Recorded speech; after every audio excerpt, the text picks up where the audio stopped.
जीवशरदः स्वतन्त्रणे सुदर्शितो ज्योतिष्गितः सूर्यविश्वमः वाशरोचनं रोचनान्ते रोचनान्दिभिः हस्ते अक्षतानि पुष्पाणि गृहीत्वा हरिः ॐ सच्चिदानन्दरूपाय विश्वोत्पत्त्यादिहेतवे तापत्रयविनाशाय श्रीकृष्णाय वयं नमः। शान्ताकारं भुजगशयनं पद्मनाभं सुरेशं विश्वाधारं गगनसदृशं मेघवर्णं शुभांगं लक्ष्मीकान्तं कमलनयनं योगविध्यानगम्यं वन्दे विष्णुं भवभयहरणं सर्वलोकैकनाथं ध्यानं समर्पयामि श्रीप्राणपुरुषोत्तमाय नमः। स्नानं ॐ पाद्योः पाद्यं हस्तोदर्घं मुखे आचमनीयम्।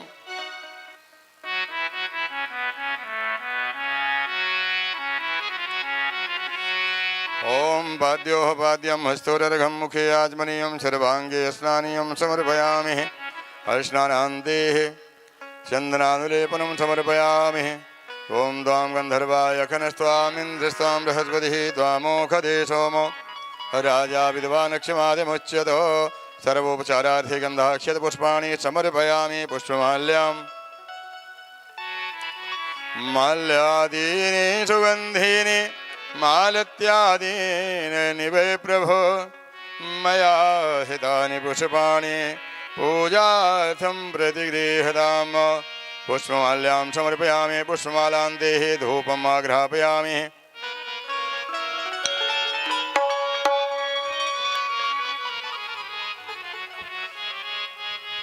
हरिः ॐ वनस्पतिरसोद्भूतो गन्धाढ्यो गन्धोत्तमम् अग्रे सर्वदेवानां धूपोऽयां प्रतिगृह्यताम्। धूपमाघ्रापयामि। प्रत्यक्षदीपं दर्शयामि। ॐ वनस्पतिरसोद्भूतो गन्धाढ्यो गन्धोत्तमम् अग्रे सर्वदेवानां धूपोऽयां प्रतिगृह्यताम्। धूपमाघ्रापयामि। प्रत्यक्षदीपं दर्शयामि। हस्तौ वृक्षालयातः नैवेद्यं पुरुको निधाय त्वदीयं वस्तु गोविन्दं तुभ्यमेव समर्पयेत्। ग्रहाणि सम्मुखो भूत्वा प्रसीद परमेश्वरी। नैवेद्यं समर्पयामि। नैवेद्यान्ते आचमनीयं जलं प्राणाय पानाय व्यानाय उदानाय समानाय मध्ये मध्ये आचमनीयं जलं समर्पयामि। ऋतुफलं समर्पयामि। मोक्षोद्धरथेरादिलवाङ्गादिसहितं ताम्बूलपत्रं समर्पयामि। शार्वदक्षिणां हिरण्यगर्भाः संवर्धिताग्रे भूतस्य जातः वतिरेके आसीत् सदाधार पृथ्वीनद्यामाङ्कस्मै देवाय हविषा विधेयम्। प्रार्थनापूर्वकं नमस्कारान् नमस्करोमि। गुरुजी का ध्यान कर लीजिएगा। नारायणं नमस्कृत्यं नरं चैव नरोत्तमं देवीं सरस्वतीं व्यासं ततो जयमुदीरयेत्। ततो जयमुदीरयेत्। श्रीगुरुचरणकमलेभ्यो नमः। ध्याये ध्यानं समर्पयामि।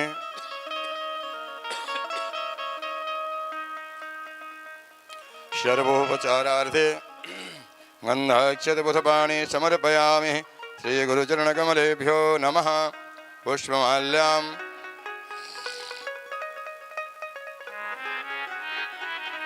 ॐ ओषधीः प्रतिमोदब्धं पशुपतिः पशुपरेः अश्वायुसरितभेरुधः पारैष्णवः। पुष्पमाल्यां समर्पयामि। साद्रपदक्षिणाम् ॐ हिरण्यगर्भाः समवर्धताग्रे भूतस्य जातः पतिरेके आसीत् सदाधार पृथ्वीनद्यामाङ्कस्मै देवाय हविषा विधेयम्। साद्रपदक्षिणां समर्पयामि। प्रार्थनापूर्वकं नमस्कारान् नमस्करोमि। नमो ब्रह्मण्डदेवाय गोब्रह्मण्डहिताय च जगद्धिताय कृष्णाय गोविंदाय नमो नमः। वहीं आचार्य जी का तिलक कर दीजिए और आरती जलाइए।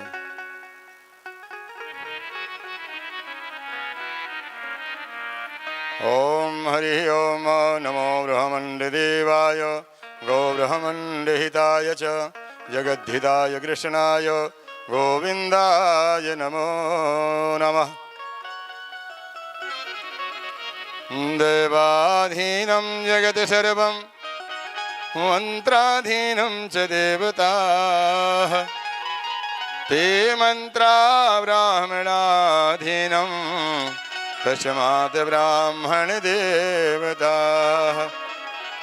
ज्वालामालिन्यै नमः। सर्वोपचारार्थे गन्धाक्षतपुष्पाणि समर्पयामि। दीप प्रज्वलित करिए, आरती करिए। ओम चंद्रमा मन शौर्यात यक्षोः शौर्यो अजायत श्रोत्राभ्यायुष प्राणस्य मुखादग्निरजायत। अब साइड में हो जाइए।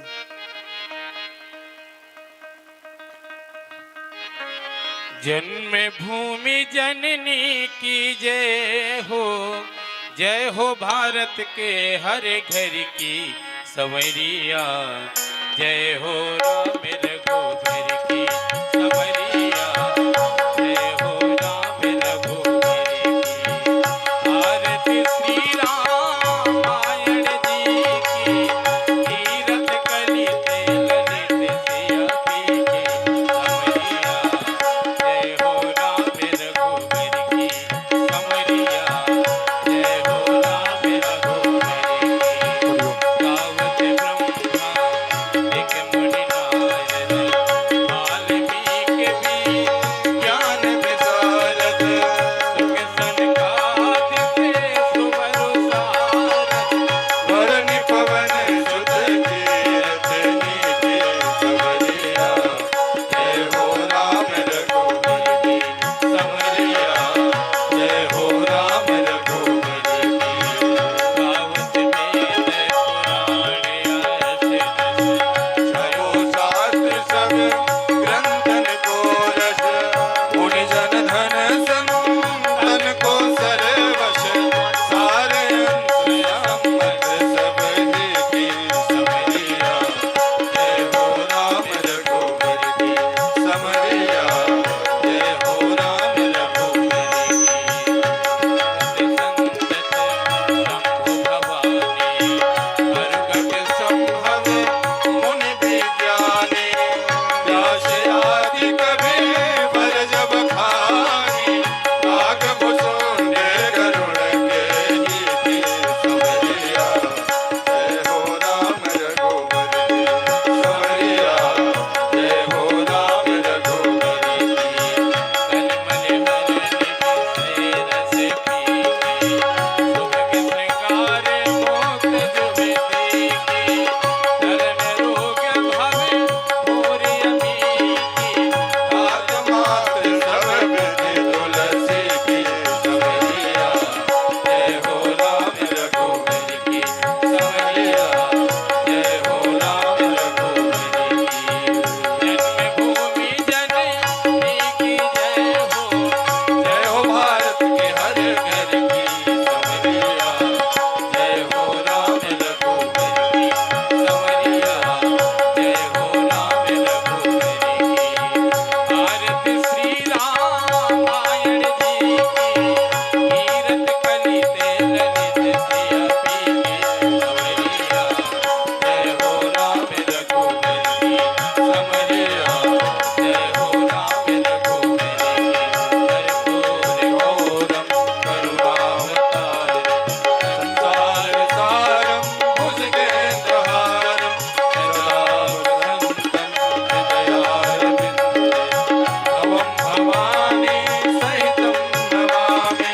त्वमेव माता च पिता त्वमेव, त्वमेव बन्धो च सखा त्वमेव, त्वमेव वेदा द्रविणं त्वमेव, त्वमेव सर्वं मम देव देव, त्वमेव सर्वं मम देव देव, त्वमेव सर्वं मम देव देव। आरार्घ्यं समर्पयामि। जले शीतलीकरणं पुष्पै देवाभिवन्दनं नानासुगन्धपुष्पाणि यथा कालोद्भवानि च पुष्पाञ्जलिर्मया दत्त गृहाण परमेश्वरी। श्रीपुराणपुरुषोत्तमाय नमः मंत्रपुष्पांजलिं समर्पयामि। बोलिए यज्ञनारायण भगवान की जय। बोलिए सद्गुरुदेव भगवान की जय। नमः पार्वती पतये हर हर महादेव।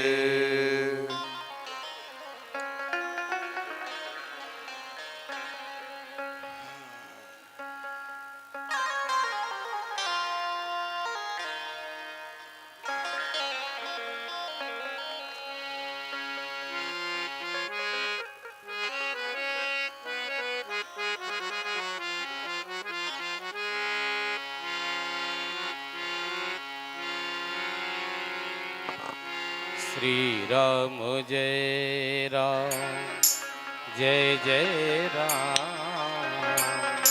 श्री राम जय राम जय जय राम।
जय श्री राम, जय श्री राम। आज हम सभी एक बार श्री व्यास जी के चरणों में कोटि कोटि प्रणाम करते हुए आप सभी से मैं आग्रह करता हूं कि पूज्य व्यास जी गद्दी पे आ चुके हैं। अपने समय को निकाल के अविलंब कथा पंडाल में पहुँचें और कथा का श्रवण करें। अपने साथ साथ अपने बच्चों को ले करके आए। और आज का दिन हम सभी के लिए, आज के इतिहास को यदि हम सभी पढ़ेंगे तो आज 13 अप्रैल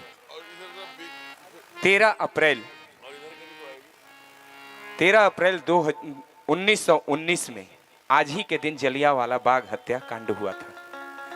बंधुओं, उन क्रांतिकारियों ने यदि अपने बलिदान नहीं दिए होते तो आज हम सभी स्वतंत्रता की सांस शायद नहीं ले पाते मेरे बंधु।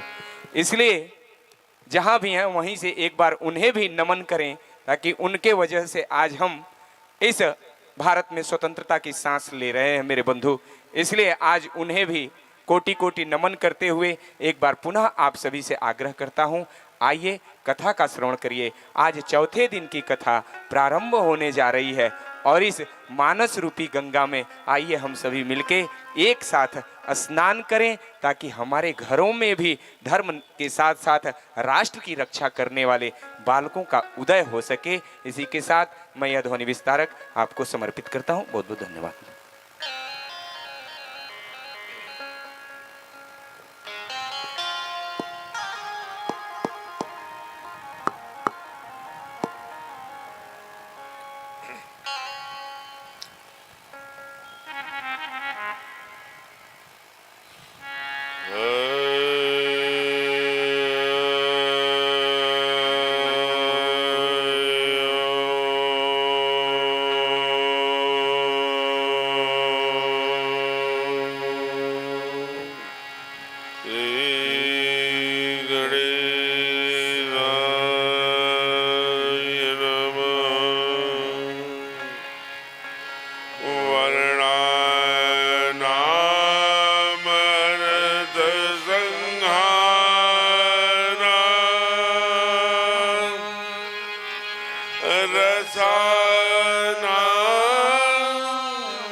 प्रेम से बोलिए श्री अयोध्यानाथ सरकार की।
से बोलिए श्री वीर बलवंत हनुमंत लाल जी महाराज की जय।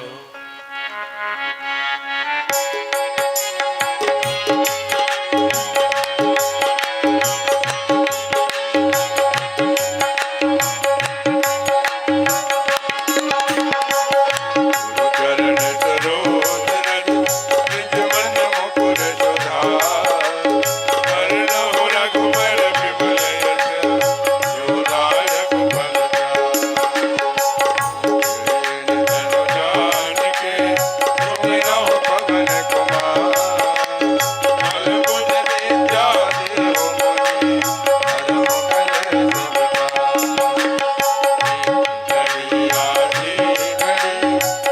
हरहु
कलेश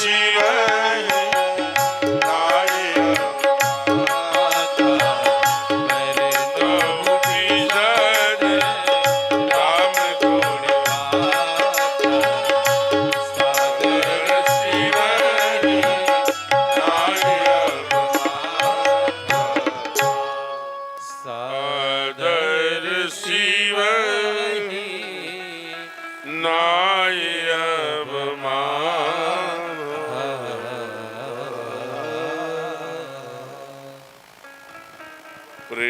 से बोलिए श्री राघवेंद्र सरकार की, उमापति महादेव की, जय हो, पवन सुत हनुमान की, आज के आनंद की, अपने अपने सदगुरुदेव भगवान की, पार्श्व भाग में विराजित बाबा अमरनाथ सरकार की, सब संतन की, सब भक्तन की।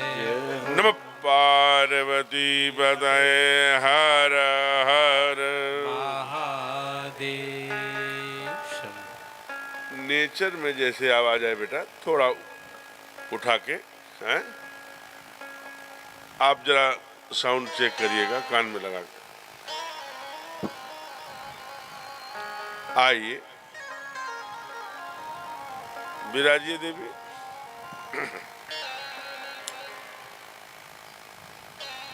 आज धीरे धीरे एक एक पद चलते हुए हम सभी परमात्मा के लीला चरित्र के चतुर्थ दिवस में प्रवेश कर रहे हैं। अनौपचारिक उद्बोधन के क्रम में सर्वप्रथम इस मंच के संचालक बड़े ही कुशलतापूर्वक, अपने तेजस्वितापूर्वक, स्थिरता एवं धैर्यपूर्वक कुशल संचालन कर रहे ऐसे श्रीमान प्रमोद मिश्र जी, पंडाल में विराजित आज के सप्त दिवस, आज के क्या सातों दिन के जो मुख्य यजमान की भूमिका जिनके जिम्मे है, ऐसे श्रीमान पारसनाथ जी, सपत्नीक, उनकी सहधर्मिणी का क्या नाम है, डॉक्टर विजय लक्ष्मी जी उधर विराजमान हैं, बड़ी तेजस्वी हैं। और धर्म पत्नी उनका, अपने जो हम लोग कहा करते हैं धर्म पत्नी, तो वास्तव में वो आदरणीय पारसनाथ जी की धर्म पत्नी हैं। उनको सतत धर्म की ओर अग्रसर करने का उनका संकल्प। साथ ही अनेक श्रोता बंधु, आज सूची आपने नहीं दिया है, चलिए कोई बात नहीं। हम लोग कथा के मध्य में भी किसी समय श्रीमान विनोद तिवारी जी, अन्य बैठे हुए सभी ऐसे बुजुर्गजन, श्रोताजन, श्री राम कथा रस रसिक बंधुजन, स्नेहमयी ममतामयी वात्सल्यमयी माता, शक्ति मातृशक्ति की प्रतीक माताएं एवं प्यारे बच्चों, आइए परमात्मा की असीम कृपा है कि हम सभी इस सुंदर मास में और इस देवरिया भूमि पर, जहां स्वयं देवताओं का वास माना जाता है, परमात्मा के सुंदर लीला चरित्र कहने सुनने का अवसर परमात्मा ने दिया है। यह निश्चित रूप से अनेक जन्मों की पुण्याई का ही फल है। कल हम लोगों ने इसी पंडाल में, इसी बाबा अमरनाथ महादेव के प्रांगण में भगवान राघवेंद्र सरकार के जन्मोत्सव की कथा गाई एवं सुनी थी। और यहाँ की माताओं ने बड़ा सुंदर सोहर गा करके सुनाया था, जन्म गीत के रूप में जो सोहर कहा जाता है, इसी मिट्टी से जुड़े हुए बहुत अच्छा लगा था। कहते हैं कि हम लोगों ने जैसे कल मनाया तो केवल एक दिन का नहीं, अवध में 1 महीने का उत्सव मना। अब यहाँ 1 महीने का तो उत्सव नहीं मन सकता कथा में, क्योंकि 9 दिन की ही 7 दिन की ही कथा होती है, तो 1 महीने का उत्सव ही मनेगा तो थोड़ा दिक्कत होगी। लेकिन बाबा ने लिखा मास दिवस का दिवस मरम न जाने हो, रथ समेत रवि थाके हो, निशा कवन बेरे हो। भगवान सूर्य थक गए। कैसे रजनी हो, कैसे रात्र हो, निशा कैसे हो। रथ सहित, रथ केवल अकेले नहीं है, मास दिवस का दिवस भा मरम न जाने कोई, रथ समेत रवि था क्यों। रथ में घोड़े भी लगे हैं जो सूर्यवंश के, वो भी सुंदर कपोल देखकर थक गए। थके नयन रघुपति छवि देखी, पल कनहूं परि हरे निमेशे। कहा ना, जब माँ देखती है तो भी थक जाती है, भगवान परशुराम जी देखते हैं तो भी थक जाते हैं, जनक जी देखते हैं तो भी थक जाते हैं। आज सूर्यवंश में आए हैं, अभिजीत मुहूर्त में आए हैं, तो रथ समेत रवि था क्यों। भगवान सूर्य भी थके हैं। उत्सव चल रहा है, कोई भेद नहीं जान रहा है, मरम न जाने कोई। असरफियां, गिन्नी, मोती, हीरे, जवाहरात, अनेक रत्न लुटाए जा रहे हैं।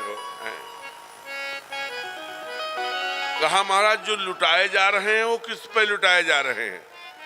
कहा वो लुटाए जा रहे हैं जो भी सामने उसको लुटाए जा रहे हैं। कहा लूटने वाला क्या कर रहा है। कहा लूटने वाला भी लुटा रहा है। कहा कुछ जो बड़े लोग होंगे, धनवान लोग होंगे, वो लुटा रहे होंगे। जो अति दरिद्र हैं, जिन्होंने कभी माणिक्य, सोना, पन्ना, चांदी, हीरे, जवाहरात देखा ही नहीं, वो क्या कर रहे हैं। कहा वो भी लुटा रहे हैं। अरे कैसा है अवध भाई, जिन्होंने उसके मूल्य को भी नहीं जाना, जिन्होंने जीवन में जन्म जन्म के दारिद्रता के कारण से उन रत्नों को देखा नहीं। एक रत्न रख लें तो जीवन बीत जाए, लेकिन वो रखते नहीं। आज कितना उत्साह है, आज हमारे राजा को वंश आया है, अब मेरे राजा वंश विहीन नहीं हुए। भगवान चूंकि आगे राम राज्य की स्थापना करेंगे, लेकिन आते ही मानो राम राज्य जैसी भावना आ गई। सर्वस्वधन, ऐसा नहीं कि मानो हमने 10,000 गिन्नियां पाई तो 8,000 दान कर दिया, 2,000 रख दिया। इसलिए बाबा ने लिखा सर्वस्व दान दीन सब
सर्वस्व दान दिया। कौन? सब का हो, कोई एक व्यक्ति नहीं, जो पाता है वो सर्वस्व दान देता है।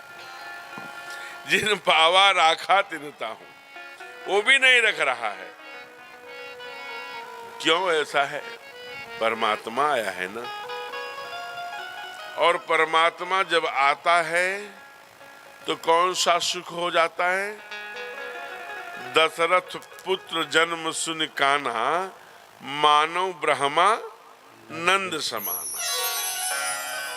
अच्छा, जब ब्रह्मानंद, आनंद तो बहुत प्रकार का है, लेकिन जब ब्रह्म आनंद आता है तो क्या होता है? सारा भेद भूल जाता है व्यक्ति, प्रोटोकॉल भूल जाता है, ऊंच नीच भूल जाता है, अपना पराया भूल जाता है, समग्रता में ही परमात्मा को देखने लगता है। महाराज, स्वयं चक्रवर्ती जी को देखिए, जब उन्होंने पुत्र का समाचार सुना तो ब्रह्मानंद हो गया। तो क्या किया? बाजा बजाने वाले के घर चले गए, कहा बुलाई बजावहूं बाजा। अरे चक्रवर्ती हैं, वो बाजा बजाने वाले के घर जाएंगे, लेकिन दशरथ पुत्र जन्म सुनिकाना, मानो ब्रह्मानंद हो गया। अब सारे लोग लुगाई इतने देखने आ रहे हैं, छवि को निहारने आ रहे हैं, केवल भगवान आए।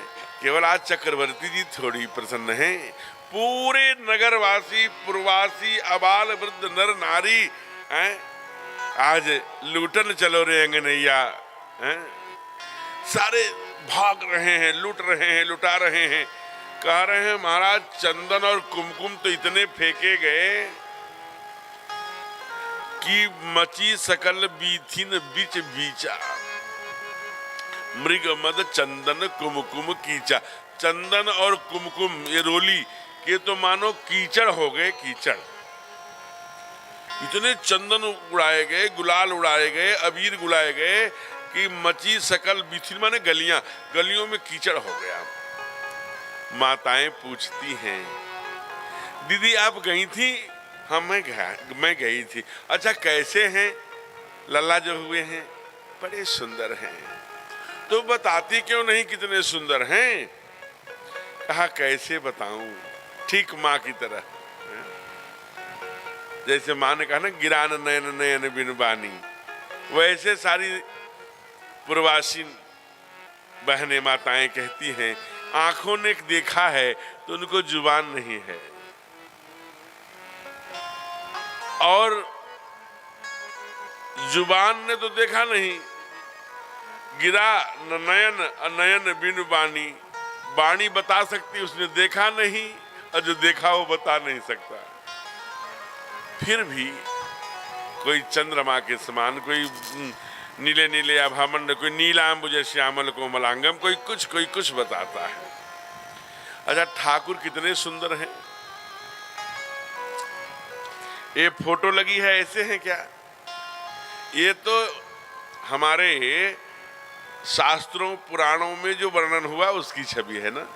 बता दिया कि दक्षिणो लक्ष्मणे यस्य वामे च जनकात्मजा पुरतो मारुतिर्यस्य तम वंदे रघुनंदनम, वैसा छाप दिया। नीलांबुजश्याम मलकोमलांगम सीता समारोपित वाम भागम, छाप दिया है। लेकिन हैं कितने सुंदर, गजब के हैं। भगत देखेगा तो मोहित हो जाएगा ना। माँ देखेगी तो मोहित हो जाएगी, गुरु सज्जन कोई भी देखेगा। लेकिन सबसे बड़ा उस समय का आतंकवादी, खर और दूषण, जिसके बहन का नाक कान काट लिया हो परमात्मा ने, वो सामने खड़े हैं। जो ही खरदूषण ने देखा, हथियार फेंक दिया, तलवार फेंक दिया। कहा हमने साधु संत महात्मा मुनि गंधर्व हते हम तेते, हमने बहुत हत्याएं किया है, मैं हत्यारा हूं। लेकिन क्या बताऊं, इनको देख कर ना युद्ध करने का मन ही नहीं करता, इनसे तो प्यार करने का मन करता है। अब जरा सोचिए, उस समय ठाकुर हमारे एकदम नौजवानी अवस्था में थे, बाल रूप कैसा रहा होगा। यहां तक कहता है खरदूषण, यद्यपि भगिनी कीन कुरूपा, मैं जानता हूं, मुझे एहसास है कि मेरी बहन का नाक काट करके उसे कुरूप बना दिया है। 14,000 मिलिट्री भी साथ में है, सेना एकदम सशस्त्र, और एक 22 वर्ष का युवक सामने खड़ा है धनुष बाण लेकर अकेले। लेकिन बध लायक नहीं पुरुष अनुपा, ये मारने लायक नहीं है, इसमें ये पूजा करने लायक है। माने इतना बड़ा आतंकवादी जो केवल हत्याएं करता हो, वो भी हमारे ठाकुर को देखता है तो मोहित हो जाता है। अब सोचिए कितने सुंदर रहे होंगे। सखियों ने कहा तुम नहीं बताओगी? कहा नहीं। अब कैसे बताएं दीदी, आंखों ने देखा है वो बता नहीं सकती, और वाणी बता सकती है तो देखी नहीं। अच्छा बताओ, इतना तो बता सकती हो कि नाम क्या रखा है? नाम कैसे रखेंगे? अभी आज आए, आज नाम रख देंगे। हाँ, एक बार नाम बता सकती हूँ। क्या नाम? कहा रघुवंश में आए हैं इसलिए रघुरैया बोलते हैं, लल्ला बोलते हैं, राघव बोलते हैं। सब सखियां चल पड़ी। कहा चाचा एक नाम मिल गया, इसी नाम को पुकारो। क्या कहती हैं? चलो री सखी देखिया प्यारे रघुरैया, चलो री सखी देखिया प्यारे रघुरैया, चलो री सखी देखिया प्यारे रघुरैया, चलो री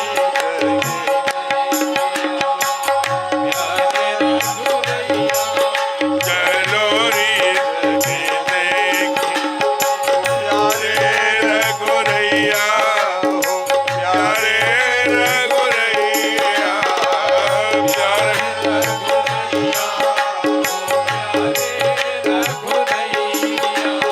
भरत भैया, चलो री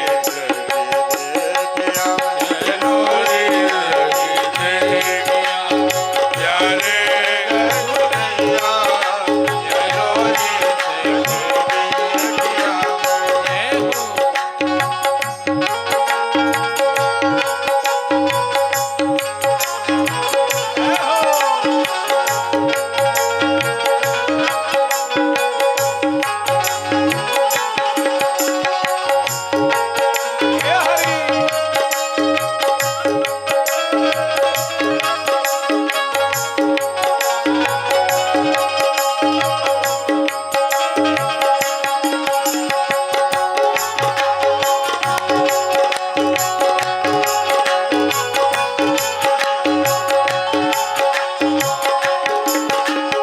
राम लक्ष्मण भरत शत्रुघ्न सुंदर चारों भैया, राम लक्ष्मण भरत शत्रुघ्न सुंदर चारों भैया, राम लक्ष्मण भरत शत्रुघ्न सुंदर चारों भैया, राम लक्ष्मण भरत शत्रुघ्न सुंदर चारों भैया, कैकल्या कैकेयी सुमित्रा, कौशल्या कैकेयी सुमित्रा, कौशल्या कैकेयी सुमित्रा, कौशल्या कैकेयी सुमित्रा, बोल बोल लेत बलैया, जय हो। चलो रे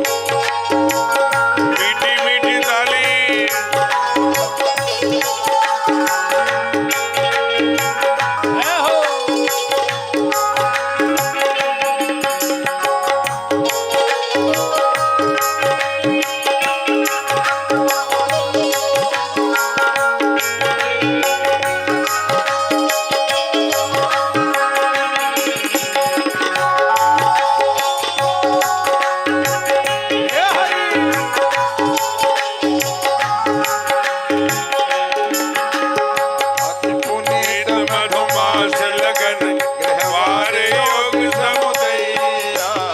अति पुनीत मधुमास लगन ग्रहवार योग समुदैया।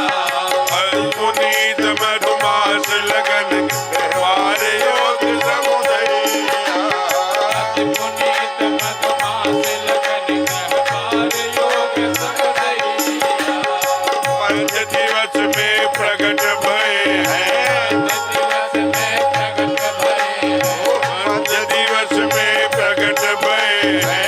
पंच दिवस में प्रगट भय हरित बहन के सुख दैया चलो रीत की देखिया चलो रीत की देखिया प्यारे रघुरैया चलो रीत की देखिया।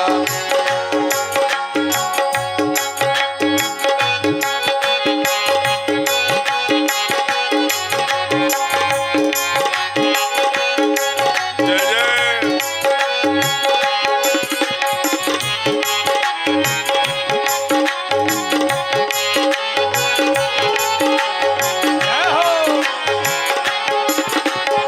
घर घर बंधन धनवार पताका बरनी न जाइन गैया।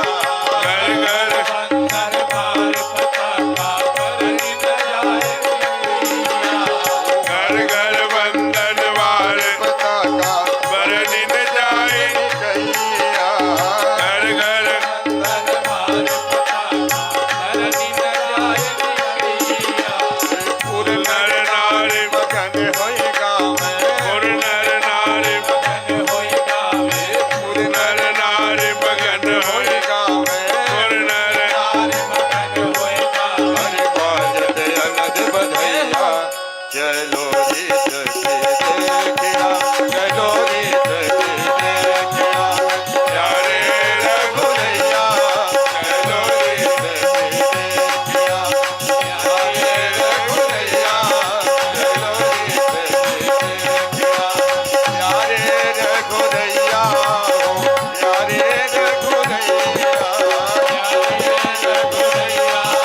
प्यारे रघुरैया बजत बधैया चलो रीत की देखिया चलो रीत की देखिया प्यारे रघुरैया चलो रीत की देखिया चलो रीत की देखिया चलो रीत की देखिया। प्रेम से बोलिए राघवेंद्र सरकार की। जय हो जब देखने की बात चली है तो एक कैलाश पर रहता है दर्शक, वो भी देखने के लिए आते हैं। कौन है कैलाश पर? यही आपके बाबा अमरनाथ जी। कैलाश डोल गया, अरे त्रेता आ गया, देखने चलना है। ठाकुर जी आ गए एकदम बाल रूप है। जब माँ कहती है ना, तुम त्रिभुवन गुरु वेद बखाना, आन जीव पावर क्या जाना, तो संपूर्ण विद्याओं के गुरु हैं। सभी विद्याओं के गुरु भगवान शिव हैं। ये जो बाल रूप, ये तो पूरब है। आप कभी पश्चिम में जाइए कथा करने, तो आपको जानकर ये आश्चर्य होगा कि अधिकांश माताएं लड्डू गोपाल को लेकर के आती हैं, बढ़िया सजा के। यहां भी कई माताएं रखी हैं लड्डू गोपाल। ये लड्डू गोपाल के प्रथम पुजारी कौन है? भगवान शिव। बंदों बाल रूप सोईरा, सब सीधी सुलभ जपत जीसन। लड्डू गोपाल यानी बाल रूप राघव का, लल्ला का जो रूप है, उसका पूजन करने से कहते हैं सभी सिद्धियां सुलभ हो जाती हैं। साथ में एक शर्त रखा। पहले दिन निवेदन किया था मैंने आपसे, श्रोता के लिए भी और वक्ता के लिए भी शर्त रखा, वैसे ही लड्डू गोपाल कौन रख सकता है उसके लिए भी एक शर्त रखा।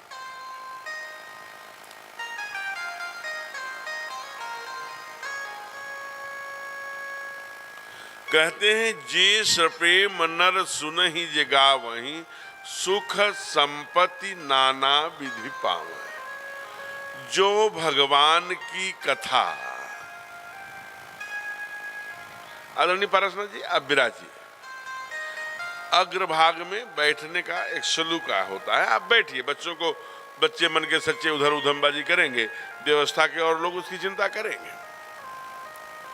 तो कहते हैं कि जो इस कथा को प्रेम सहित सुनता है अथवा और सुनते समय गाता भी है, सुख संपत्ति नाना विधि प्राप्त करता है, ये शास्त्र कहता है।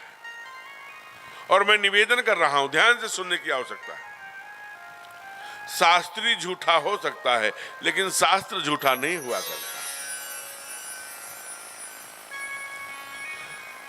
शर्त क्या है? प्रेम सहित, चकर बकर इधर उधर नहीं, एक घड़ी आधी घड़ी जितना बन पड़े, लेकिन प्रेम सहित सुनो। डूबो, अगर डूब नहीं पा रहे हो तो क्या मतलब है? डूबना पड़ेगा। एक घड़ी आधी घड़ी जितने बन पड़े। तो कहते हैं जो प्रेम नर सुनहि जे गावहीं, सुख संपत्ति नाना विधि पावै। जो परमात्मा की कथा संपूर्ण सुनता है और मन लगाकर प्रेम सहित, उसे सुख संपत्ति नहीं मिली अगर, तो उसी प्रेम सहित सुनने में आगे मैं नहीं कहूंगा। कथावाचक के लिए कहा कि जो यह कथा कपट तज गावा। कितने की नोट चढ़ रही है, क्या चढ़ा यही देख रहा है, तो कपट तज के नहीं गा रहा। मनोकामना सिद्ध नर पावा। वो कथावाचक जो भी मन में कामना करेगा वो पा जाएगा। अपने भगत के पीठ पर हाथ रख के कहेगा, हे ठाकुर जी, हे राघव, हे रामलला सरकार, इस भगत को हमारे ये दे दो, मकान दे दो, गाड़ी दे दो, घोड़ा दे दो, वैभव दे दो, भक्ति दे दो। उसे मिलनी ही चाहिए। अगर इसके कहने पर नहीं मिलती तो इसका मतलब कथावाचक जी अभी कथा कपट दज के नहीं गा रहे हैं, उनको और साधना की आवश्यकता है। ये शास्त्र कह रहा है ना, शास्त्र झूठा नहीं होता ना भाई। शास्त्री झूठा हो सकता है लेकिन शास्त्र झूठा नहीं होता। वैसे ही लड्डू गोपाल कहा, राम कथा के जे अधिकारी, जिनके सत्संगत अति प्यारी। वही परमात्मा की कथा का अधिकारी है वो। वैसे लड्डू गोपाल रखने के भी अधिकारी कौन है? बाबा ने तो बता दिया कि बंदऊ बाल रूप सोई रामू, सब सिद्धि सुलभ जपत जिस नामू। लड्डू गोपाल अथवा रामलला की आराधना करने वाले, पूजा करने वाले, बाल रूप का सेवन करने वाले, बाल रूप को आराधना करने वाले को सभी सिद्धियां प्राप्त। सब सिद्धि सुलभ, सभी प्रकार की सिद्धि, अष्ट सिद्धि जो भगवान माँ ने हनुमान जी को दिया था, अष्ट सिद्धि नवनिधि के दाता, असबर दीन जानकी माता, कि तुम अष्ट सिद्धि और नवनिधियों को देने वाले हो जाओगे। वो सभी सिद्धियों की सुलभ हो जाएगी आपके लिए। लेकिन उसके लिए भी एक शर्त रखा। क्या रखा? जी यशोमति ही हल धर। कहा जिसका हृदय यशोमती से मिलता हो, नाटक नहीं चलेगा। हैं? जैसे एक कैसेट बजता है ना, खूब सुने होंगे आप लोग, कि वो कोई माँ गई गोवर्धन का पूजा करने, लड्डू गोपाल ले आई पीतल का। एक दिन अपने बहू से कहा कि बेटा पूजन कर देना। पूजन कर रही थी तो जब पूछने लगी तो लड्डू गोपाल गिर पड़े। माँ दौड़ के आई, अरे हमारे लड्डू गोपाल को चोट लगा दी। कहीं चोट तो नहीं लगी? यहाँ नहीं, डॉक्टर बुलाओ। डॉक्टर आया, और जब आला लगाया, बच्चा जानता था कि माँ को पागल हो गई है, कहीं पीतल के लड्डू गोपाल को चोट लगेगी, इसकी भावना रखने के लिए डॉक्टर बुला दो। डॉक्टर बुलाया, डॉक्टर ने जब आला लगाया तो पीतल की मूर्ति में धड़कन थी। छोड़ दिया आला, जाकर देना ब्रज की अंदर भक्ति का प्रचार करने लगे, पागल हो गए, भगवान की भक्ति में लीन हो गया। ये पागल बाबा वगैरह क्या है? इनको साक्षात गोविंद ने दर्शन दिया।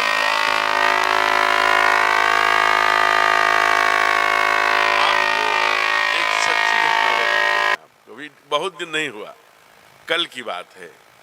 कभी आप ब्रज में जाते होंगे तो हैं वहां पर सुदामा कुटी वालों ने इसे छापा भी। अब वहां जाकर किसी भी सुदामा कुटी में पूछ सकते हैं। एक दिल्ली की सेठानी है, वो उसे रात में स्वप्न आता है कि रमण बिहारी नाम का जो भगवान है वृंदावन में, वो बड़े ठंड में है, बड़े जाड़े में है, मुझे जल्दी कुछ करना चाहिए। वो स्वप्न उसे बार बार आता है। वो जल्दी जल्दी बाजार जाती है, ऊन लेके आती है और वो टोपी, कोई यहाँ कुर्ती, पाजामी, सॉक्स, मोजे, छोटे छोटे जूतियाँ, जो लड्डू गोपाल के उपकरण होते होंगे पहनाने के, सब मैया पहनाती है। एकदम फिट नाप नाप के बनाती है वो, और सीधे चल के आती है रमण बिहारी जी। नाम ही है रमण बिहारी। रमण माने भी घूमने वाला और रमण करने वाला, और बिहारी। अब वहां नित्य गोपाल दास जी के ही शिष्य पुजारी थे। जरा सोचिए, माने कल की बात। वो कहाँ है रमण बिहारी जी, कहाँ है पूछते हुए आई तो देखेंगे जितने हमारे हनुमान जी महाराज जी का विग्रह है, इतने बड़े एक पत्थर की बटिया थी। कहा ये है? कहा नहीं, मजाक मत करिए, ये कैसे हो सकते हैं? उनको तो आंखें हैं, कान है, मुंह है, नाक है, सर है, बाल है, घुघराले, और इतने बड़े से हैं, बड़े ठंड में। अब वो लगा कि ये विक्षिप्त जैसी है। पुजारी जी खड़ाऊ पहने अपने कुटिया में चले गए। सेठ जी उनका मजाक लेने लगे, अरे पहनाओ 3 दिन से इन्होंने चलिए बिहारी जी, रमण बिहारी जी ठंडा रहे हैं, ठंडक लग रही है, वो लग रही है, पहनाओ। अब इधर पति के उपहास भरे ताने और उधर पुजारी जी ऐसे ही समझ लिए कि विक्षिप्त हो गई है, चले गए। मैया वहीं बैठ के रोने लगी कि ये क्या किया आपने। जब रोने लगी तब जैसे मानो रमण बिहारी जी की ही प्रेरणा से पुजारी जी को जैसे कुछ चेतना आई, दौड़ कर आए। आपने एक एक कपड़े नाप के बनाया है क्या? कहा हाँ, हमने नाप के बनाया, इनको बड़ी ठंड लग रही है, बताते नहीं क्यों, कहाँ है? कहा माँ, जब आपने नाप के ही बनाया है तो पहनाती क्यों नहीं? और जो ही मैया ने वो कपड़े पहनाना शुरू किया, उसी पत्थर की बटिया से ही नारायण के हाथ पैर सब हो गए। ये भावना का है भैया।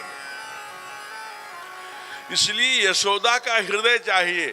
ऐसा नहीं हम अपने घर में जैसे पोछा लगा रहे हैं, पोछा लगाते समय कभी ये ध्यान में आया क्या कि छोटे छोटे चावल के टुकड़े कहीं कुछ गिरा हुआ है, और हम पोछा लगाते समय मेरा लड्डू गोपाल घुटने के बल चलेंगे, राम लला हमारे घुटने के बल चलेंगे, उनके घुटनों में चावल लगेंगे, जूठन लगेगा, इसलिए ठीक से पोछा लगा। कभी ये ध्यान आया क्या कि लड्डू गोपाल को ले आए और ऐसे जैसे तोते का पिंजरा टंगता है वैसे ही टांग दिया एक पलंग पर। मिश्री जो कटिंग आती है वो भोग लगाते। बताइए, अभी बरदंत के पंगत कुंद कली अधराधर पल्लव को लड्डू गोपाल हैं, 2 दतिया नीचे आ रही है, पूरा मसगुड़ा है, वो चुभती हुई मिश्री खाएंगे। हम लोग जब नहीं खाते, केवल भगवान का प्रसाद है इसलिए खा लेते हैं, अच्छा लगता है क्या कोई देता है? हम लड्डू गोपाल को दे देते हैं। भूखे प्यासे लड्डू गोपाल लटके पड़े हैं। या तो मानो या ना मानो, कोई डंडा लेके दौड़ाया है क्या? हम जाते हैं कहीं से, ठाकुर जी को भोग लगाना होता है यहाँ दुकान से। देखिए एक माँ ने आज सुंदर भाव से ले आकर के लगाया है। हम जाएंगे दुकान से, एकदम सड़ी हुई उसी सड़क पर लोग थूक रहे हैं, उसी में मक्खियां बैठ रही, दुकान धूल, जितनी बसें जा रही, गाड़ी जा रही, थ्री व्हीलर जा रहा, सब वो धूल, सब मिठाइयों पर 2 अंगुल परत पड़ गया। वही मिठाई लाके हम ठूस देंगे। अरे आनंद भावना से सोचो ना। गर्मी आ गई तो कोई झीने कपड़े, जो पतले कपड़े, जो पसीना न हो, गर्मी कम लगे, ऐसा कुछ सिलवा दिया। जाड़ा आ गई तो कुछ ऊनी टोपी, ऊनी सॉक्स, कुछ और ऊनी स्वेटर कुछ कर दिया। बहुत गर्मी इस समय पड़ रही है, मार्च अप्रैल मई का ये महीना जो रहेगा। एक छोटा सा पंखा, कुछ झीने कपड़े, ठंडे, जिस कमरे में हम सोते हैं, जिस वातावरण में, उसी वातावरण में जो परमात्मा ने हमें सामर्थ्य दिया है। अगर एसी में सोते हैं तो एसी में सुलाएंगे, पंखे में सोते हैं तो पंखे में सुलाएंगे। जो भी हम खाएंगे वो खिलाएंगे। अब ये नहीं क्या खाएंगे, दुनिया में 2 प्रकार के लोग हैं। एक कौन है? एक ये शरीर कैसे बनी है? छीति जल पावक गगन समीरा, पंच रचित यह अधम शरीरा। इसलिए परमात्मा ने 5 अंगुली भी दिया। ये 5 अंगुलियां भी उसी का नेतृत्व करती हैं। कनिष्ठिका किसकी करती है? जल का। अनामिका ये किसकी करती है? पृथ्वी का। ये मध्यमा किसकी करती है? आकाश का। ये तर्जनी किसकी करती है? वायु का। ये अंगूठा किसकी करता है? अग्नि का। इसलिए अग्नि भी है।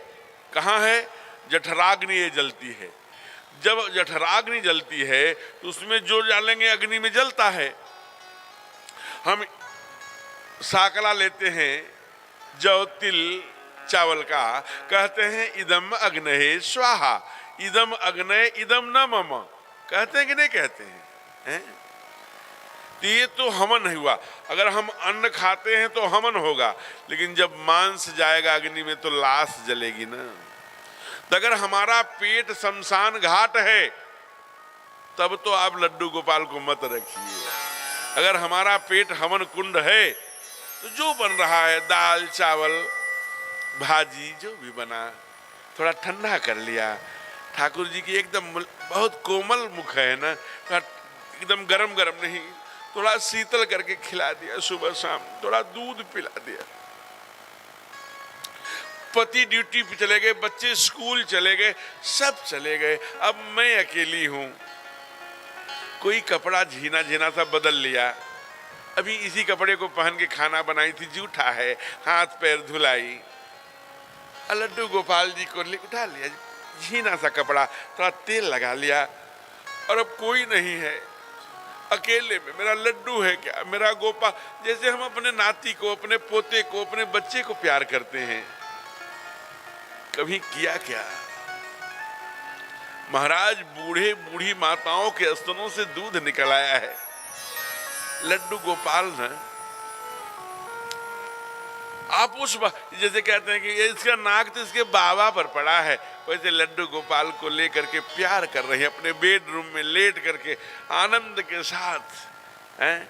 उस भावना से अगर आप करोगे तब आप लड्डू को पंदों बाल रूप सोई रामू सब सिद्धि सुलभ, तब आपको सभी सिद्धियां सुलभ होंगी, तब आप लड्डू गोपाल रखने के लिए अधिकारी हैं। जब जब ठाकुर जी रामलला बन के आते हैं, लड्डू गोपाल बन के आते हैं, बाबा तुरंत दर्शन करने के लिए आते हैं। आज भी आए हैं, साथ में काग मुसुंडी जी को भी लाए हैं। ये मैं अपने से नहीं कह रहा हूं, रामायण में बात लिखी है। हे गिरजा, मैं एक बार ना, ये कथा कल से किसको सुना रहे हैं? माँ पार्वती को। हे गिरजा, मैं एक बार ना नीलगिरी पर्वत जाकर के कागभुसुंडी को अपना चेला बनाकर, मैं गुरु बन करके पगड़ी बांध के, दोनों लोग मनुष्य रूप में अयोध्या गए थे ठाकुर का दर्शन करने, लड्डू गोपाल का दर्शन करने। यही एक चोरी किया है। अरे चोरी किया है, आप भी चोरी करते हैं, आप भी चोर हैं क्या? हम तो सोचते थे केवल हमारे कन्हैया चोर हैं। कहा नहीं, हमने भी चोरी किया है एक बार। क्या चोरी किया है वो हमें आप बताइए, आपने कौन सी चोरी किया है? कहा मैंने एक चोरी किया है। कहा तो उसे हमें ठीक से बताइए। हाँ हाँ गिरजा, मैं बताऊंगा, क्योंकि मैं ये जानता हूं कि तेरी मति अब पहले जैसी संशयात्मक नहीं है, तुम्हारी मति दृढ़ हो गई है, तुम दृढ़ मति वाली हो, इसलिए मैं तुझे पूरी कथा बता रहा हूं। बताइए भोलेनाथ। तब बाबा बोले हैं, बाबा अमरनाथ बोल रहे हैं, और हुए करो निज चोरी,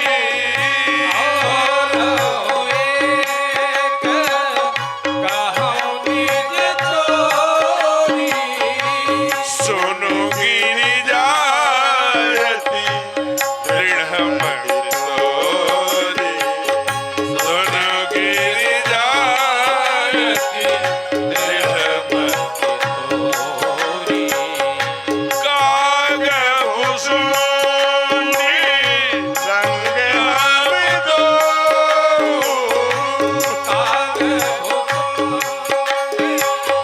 संग हम दो, मनोज रूप जा मनोज रूप।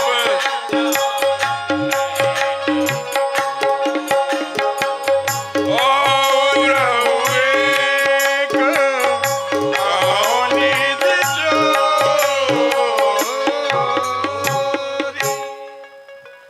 मैं एक चोरी बता रहा हूं, ध्यान से सुनना।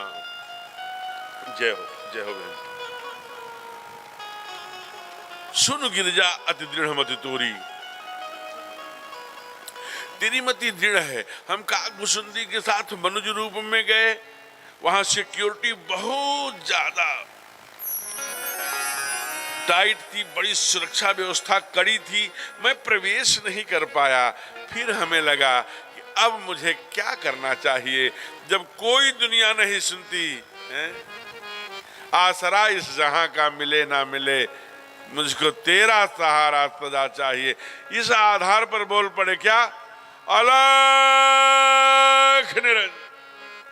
इतनी तेजी से बाबा बोले होंगे कि कानों में आवाज आ गई गोविंद रामलला सरकार के।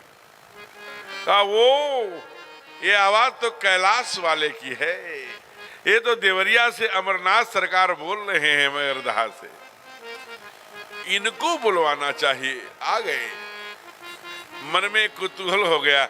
भोले बाबा आ गए देखने के लिए, बड़ा परिश्रम करते हैं। कैलाश से नीलगिरी, नीलगिरी से काकभुसुंडी को लिया होगा, यहाँ आए होंगे, अब आ ही गए हैं तो बुला लें।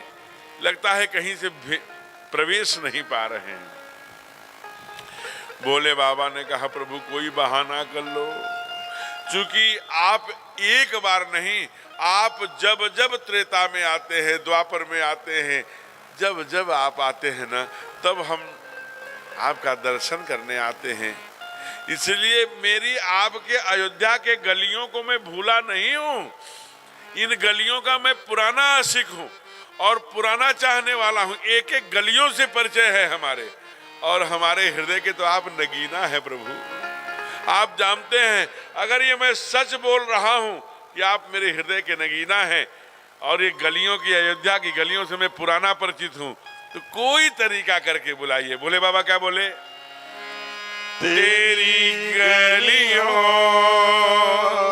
का आशिक तू एक नगीना है,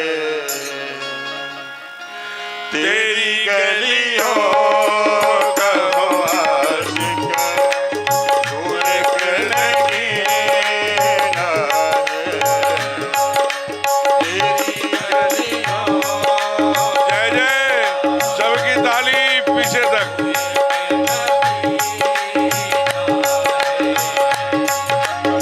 तेरी गलियों में सारे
खुशी मेरी खुशी तेरा गम मेरा गम तेरी खुशी तेरा गम मेरा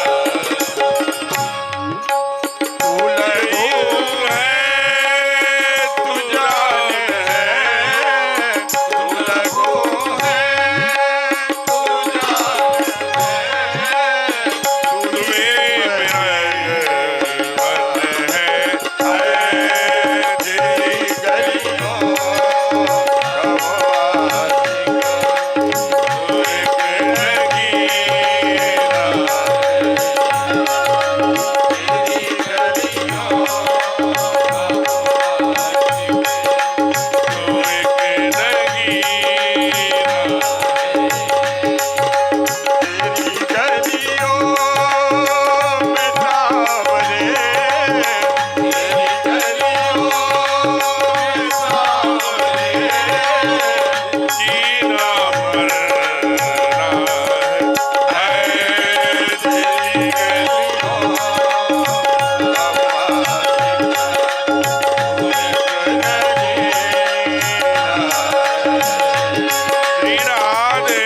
तो पार लगा दे मुझे तू ही मालिक है चाहे चाहे तो पार लगा दे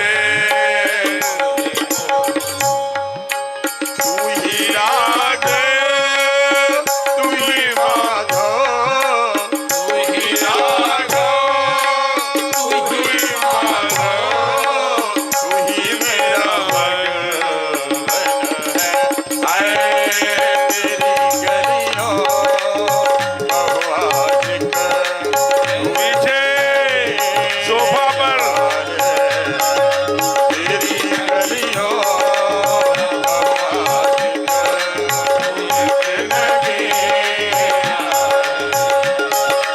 तेरी गलियों में सावरे तेरी गलियों में सावरे जीना मरना है आए तेरी गलियों बहुआज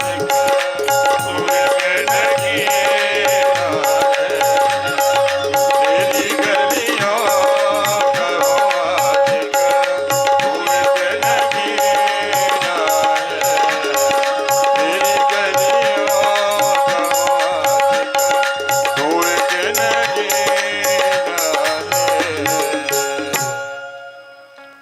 प्रेम से बोलिए राम लला सरकार की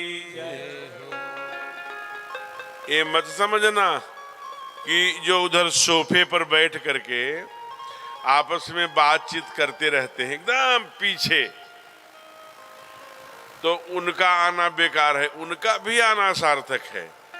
इधर जो माताएं आपस में सास बहू का प्रसंग छेड़े रहती हैं, उनका भी आना सार्थक है, ऐसा नहीं है। जो भी इस पंडाल के आगे पीछे कहीं भी बैठा है, समझ लेना कि कुछ न कुछ तो मिलेगा, कुछ न कुछ तो लेके जाना है। परमात्मा के कथा में आकर पंडाल से कोई खाली नहीं जा सकता। एक सेठ जी थे, बहुत रुपए वाले थे, बहुत पैसे वाले, लेकिन कथा में नहीं जाते थे। उनकी धर्म पत्नी आदरणीय पारसनाथ जी की तरह रही होंगी। बेचारी बहुत चिंता करती, मैं देखता रहता हूँ 3-4 दिन से।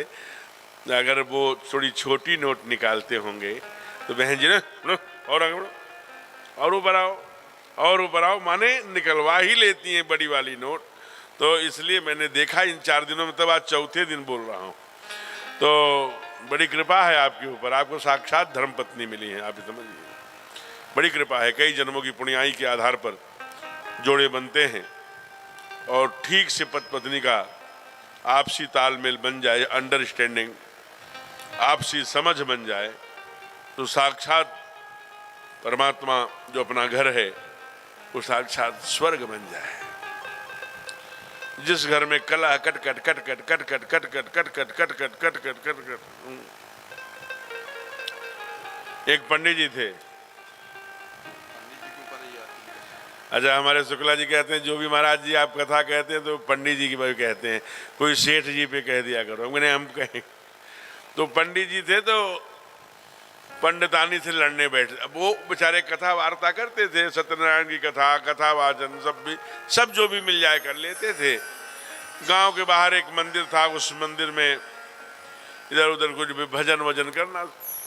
लेकिन जब घर पहुंचते थे तो उनकी पत्नी जो है एकदम कर कर कर कर कर कर कर कर, बताओ हमारा कर्म फूट गया, किससे शादी हो गई। ये पोंगा पंडित बना है, कभी जींस का पैंट नहीं पहनता, केवल ये माथ रंगे और ऐसे किए, दुनिया को तुम मूर्ख बनाना। हम फिर वो बेचारे पूजा करने बैठ जाते थे, ओम नमो भगवते वासुदेवा। देखो कैसे बकुला की तरह पूजा करने बैठा है। हे भगवान, हमारा तो कर्म ही फूट गया। इससे अच्छा था कि रिक्शा चालक से शादी हो गई होती, कम से कम घुमाता तो। ये तो एकदम निरा। जब भी बेचारे, अरे भाग्यवान पूजा करने दो। क्या पूजा करने दूं? हैं? दिन भर केवल वही पूजा पंडित करते रहते हो। कभी मेरे मैके जाना होता है तो ढंग के कपड़े पहनते हो, वो करते हो, दुनिया को तुम अपनी पोंगा पंडिताई दिखाना। हे भगवान, कर्म फूट गया, करकट cut cut cut cut cut cut. अब पंडित जी को भी लगे हे भगवान हम क्या करें, कैसे एक माला भी नहीं कर पाते थे एकदम। तो अपने गुरुजी के पास गए तो उन्होंने, गुरुजी ने कहा होगा कि वो कुछ भी बोले, आप पूजे में लगे रहना, कुछ बोलना नहीं, बोलो उत्तर नहीं दोगे तो झगड़ा नहीं होगा। अब वो आ गए कि जैसा उत्तर नहीं देंगे, लेकिन अब उत्तर नहीं देते तो पत्नी और कहने लगी, अच्छा देखो कैसे मौनी बाबा बन करके कुछ बोलता नहीं, मैं इतना। अब और ऊपर से भाई सब तो तुकाराम जी नहीं है, तुकाराम जी का जानते हैं ना। तुकाराम जी को जब उनकी पत्नी ने कहा कि अगर तुम आज खाली हाथ आए तो घर में प्रवेश नहीं पाओगे, बाहर ही निकाल करके भगाऊंगी। अब तुकाराम जी सुबह से शाम तक जाकर के भजनानंदी थे, भजन करते थे। उनको लगा अब घर में जाऊं कैसे। तो फिर एक किसान की ईख कट रही थी, वहां पहुंच, अरे किसान भाई राम राम। अरे राम राम संत जी, मैं ईख ले लूं? कहा जितना गट्ठर बांध सकते हो ले जाओ। अब क्या बड़ा सा गट्ठर बांध के तुकाराम जी घर चल पड़े। लेकिन जो गांव में पहुंचे, संत जी थे, सरल स्वभाव के थे, हैं? लाग दया कोमल चित संता, संत तो कोमल चित का होता ही है। अरे चाचा चाचा एक गन्ना देना, तो बच्चों ने मांगना शुरू किया, लो बेटा, लो दीदी, लो बेटा। अब सबको देते देते जब घर पहुंचे तो सर पर केवल एक गन्ना था, दोनों हाथों से पकड़े। तुकाराम की पत्नी बोली, आ गए निठल्ले, मैंने कहा था ना कि अगर तुम घर में आए तो घर में प्रवेश। अब तुकाराम जी बड़े चिंतित थे, इतने कुछ बोल ही नहीं रहे थे। उनकी पत्नी ने गन्ना खींचा और मारा कमर के पास। जब मारा तो गन्ना टूट के दो टुकड़े हो गए। अरे तुकाराम जी नाचने लगे। अरे बेशर्म नाचता क्यों है? पत्नी ने कहा अब मैं प्रसन्न हो गया देवी, मैं यही सोच रहा था, हे भगवान घर पर मैं ले जा रहा हूं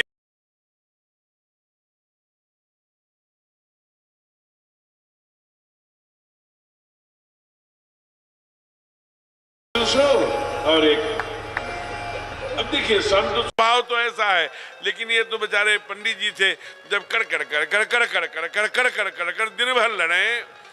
माने यहाँ तक कि अगर वो पोछा लगा दें और उस पोछे पर बच्चों ने अगर पैर रख दिया तो उन बच्चों की भी खैर नहीं, वो भी हनुमान चालीसा ही पढ़ते थे बेचारे। अब पंडितानी का कोप इतना चला कि पंडित जी के मन से एक दिन लग गया, हे भगवान चली ही जाती तो अच्छा था। अब देखो ये चली जाती तो अच्छा था, मन में आया, ऐसी घटना घटी, क्या हुआ।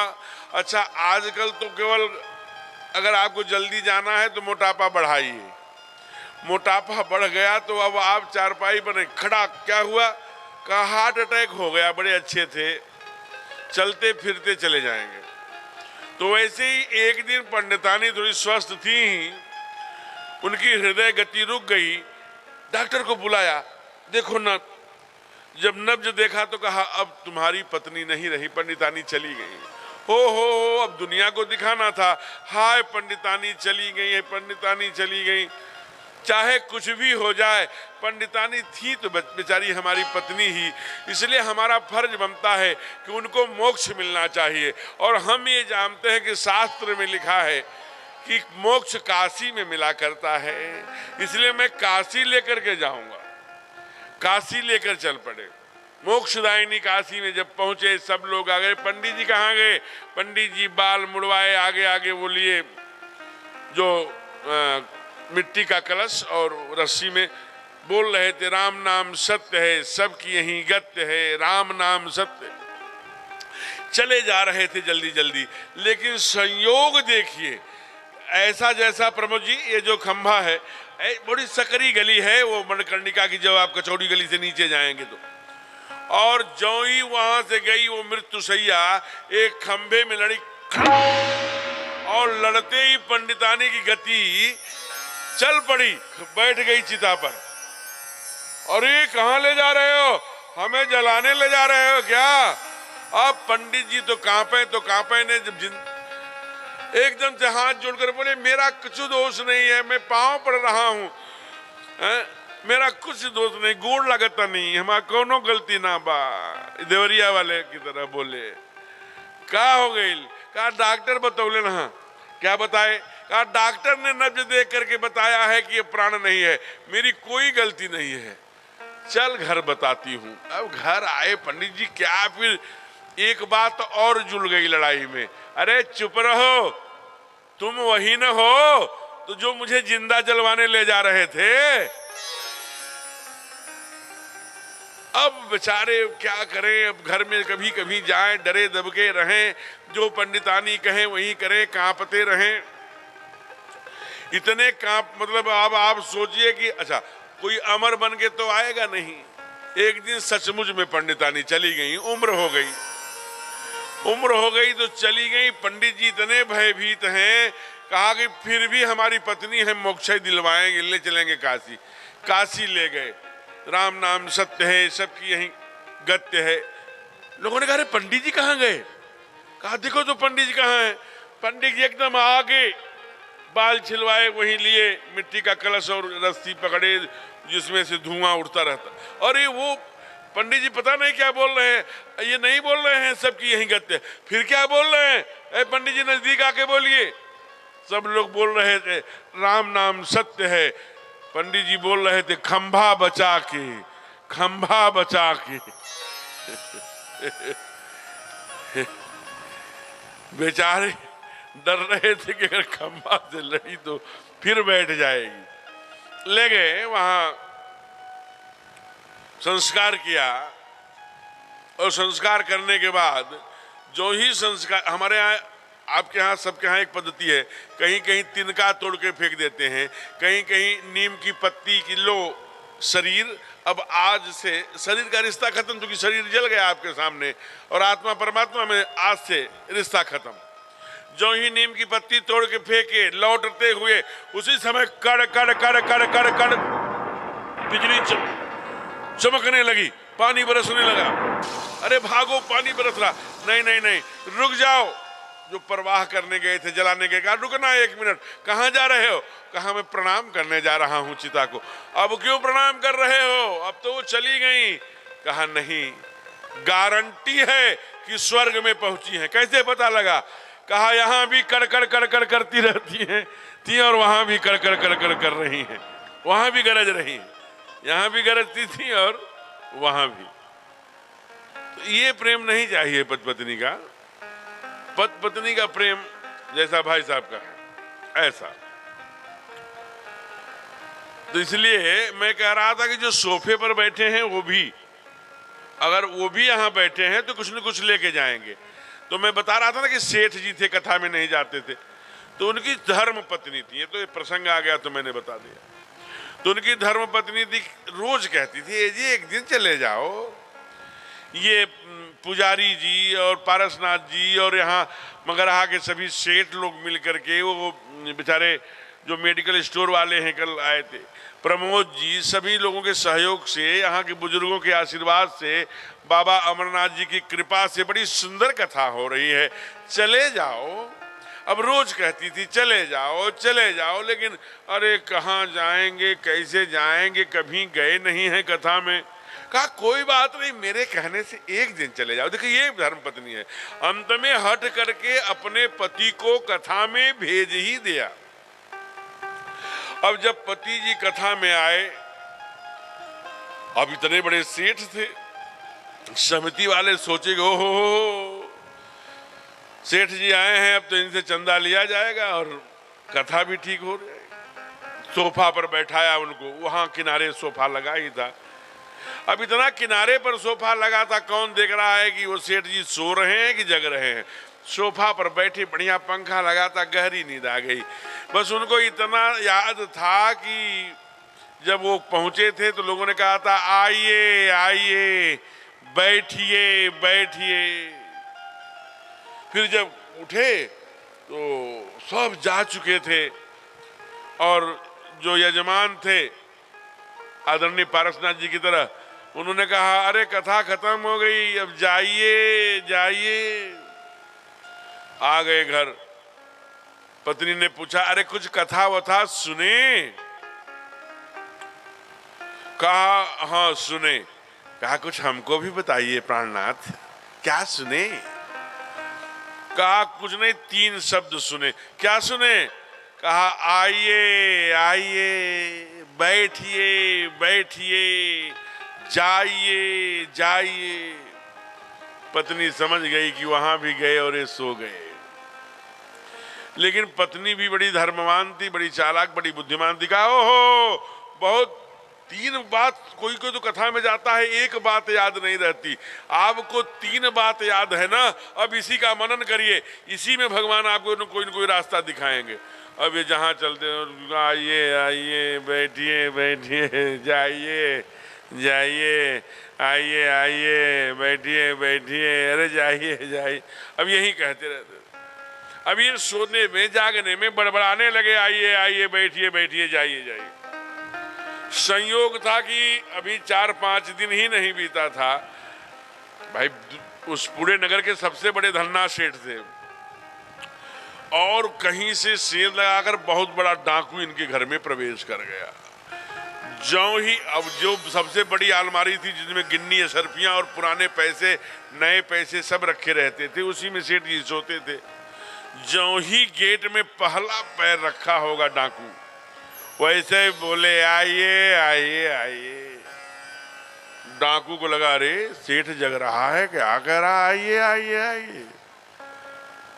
फिर भी धीरे धीरे 2-4 कदम आगे बढ़ा, जहां पर सोफा रखा था वहां जब पहुंचा तब सेठ जी बोले बैठिए बैठिए बैठिए। चोर बेचारा माथा पकड़ के बैठ गया। फिर सोचा कि लेकिन ये कुछ बोल नहीं रहा है, चलते हैं। ज्यों ही चलने के लिए पहला कदम बढ़ाया, वैसे सेठ जी बोले अच्छा जाइए जाइए।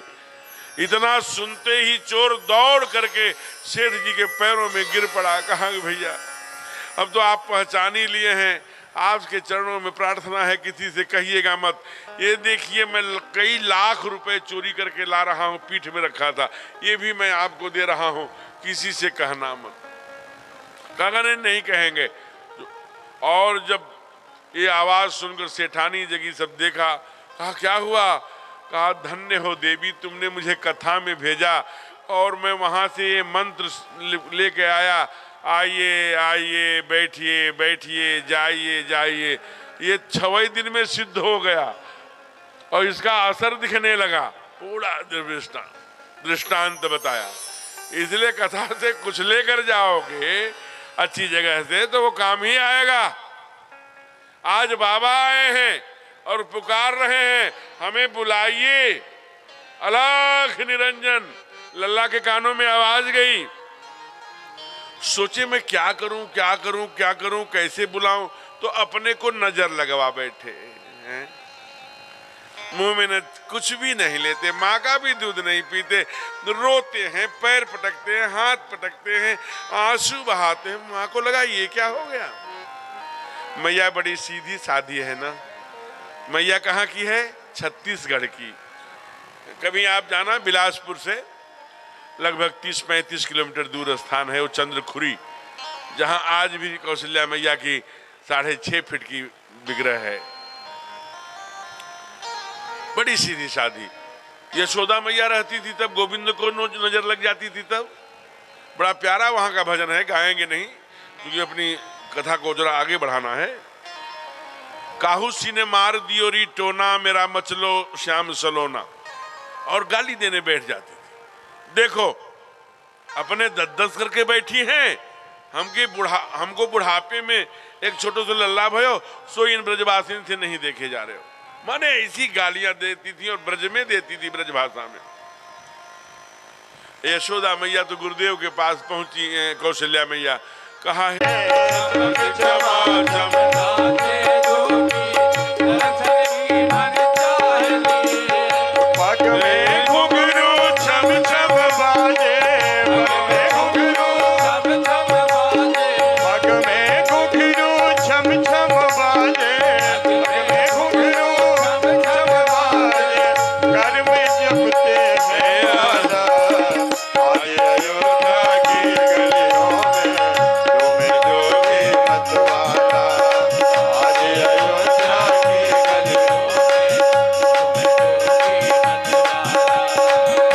निरंजन खड़ा पुकारे, निरंजन खड़ा पुकारे, रखूंगा दशरथ लाला, आज अयोध्या की गलियों में तुम जोगी मतवाला। अयोध्या की गलियों में जोगी मतवाला।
बहनें पीछे, माताएं बैठ जाइए।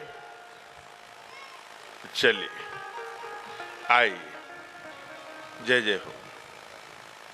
सूचना पूर्वक है, प्लीज मंच पर भजनों में ही आइए। कुछ नाम प्रारंभ में आए थे, मैं उसे पढ़ नहीं पाया था, आदरणीय प्रमोद जी ने दिया था, मैं पढ़ ले रहा हूं। अपने पंडाल में आज श्रीमान लल्लन पांडे जी, श्री श्याम नारायण चौहान जी, श्रीमान अनिल शुक्ला जी, श्रीमान महेंद्र मध्येशिया जी, श्रीमान राम अवध मध्येशिया जी, श्रीमान जवाहरलाल मध्येशिया जी एवं श्रीमान मानिक चंद्र मध्येशिया जी जैसे अतिथि के रूप में, वरिष्ठ जन के रूप में, बुजुर्ग जन के रूप में आज यहाँ उपस्थित हैं। व्यासपीठ उनका स्वागत करती है, अभिनंदन करती है। ऐसे ही सुंदर सुंदर बाल लीलाएं भगवान कर रहे हैं।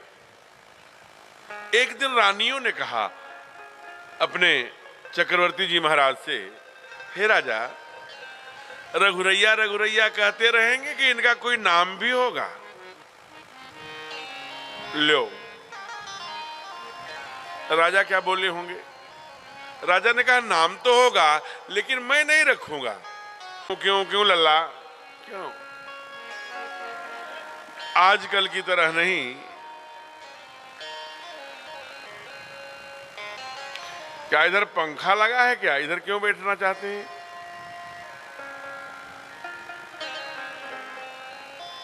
बैठ जाइए देवी, अभी फोन करना बाकी है, यहाँ कान खुजा लीजिए तब बैठे, बैठ जाइए। तो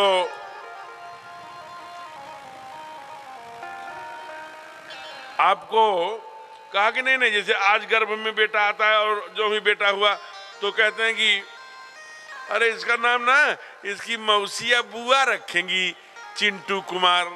अरे भाई क्यों रखेंगे? दिशा से ही दशा में परिवर्तन होता है। अरे ज्योतिष वोतिष झूठा है, अरे झूठा है। अरे तिथि लगन अरे झूठा है, कैसी बातें करते हो? 5 साल पहले हमारा आचार्य, चाहे वो प्रयाग में बैठा हो, चाहे वो महाकाल में बैठा हो, चाहे काशी में बैठा हो, चाहे हरिद्वार में बैठा हो, लिख देता है कि इतने दिन बाद, इतने तारीख को, इतने दिन में, इतने बजकर इतने मिनट पर सूर्य ग्रहण लगेगा, चंद्र ग्रहण लगेगा। लगता है कि नहीं लगता? अगर ये गणना गलती होती तो एक पल, एक क्षण का गड़बड़ होता है क्या? योग गलत होता, नक्षत्र गलत होता तो स्वाति ही नक्षत्र में पपीहा पानी क्यों पीता है? एक निश्चित नक्षत्र में ही सीप में मोती क्यों बनती है? स्वाति नक्षत्र में ही कपूर में, केले में कपूर क्यों बनती है?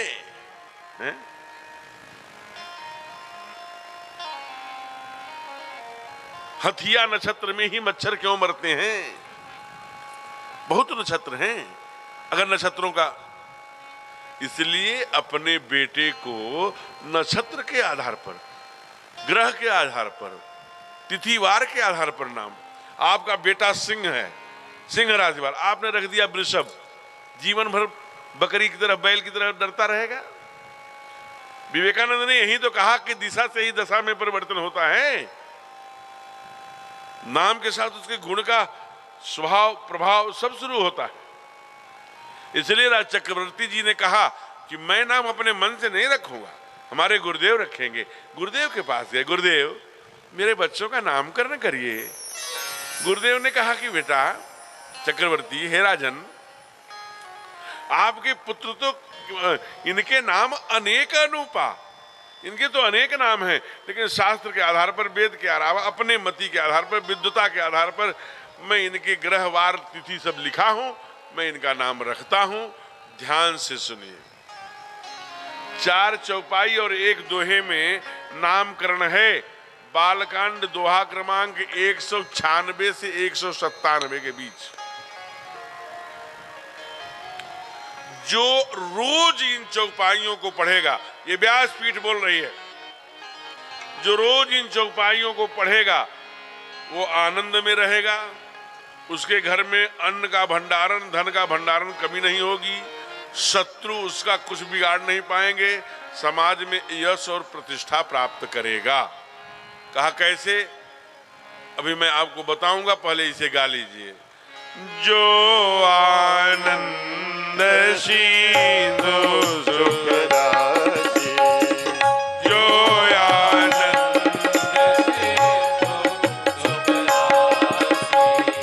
सीकर दे तैलोक सुखासी, सीकर दे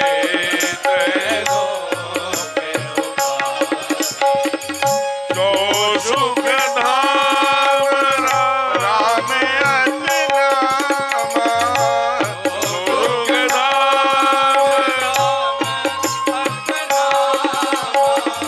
अखिल लोक यक विश्राम, अखिल लोक जय विश्व भरण पोषण कर जोई, विश्व भरण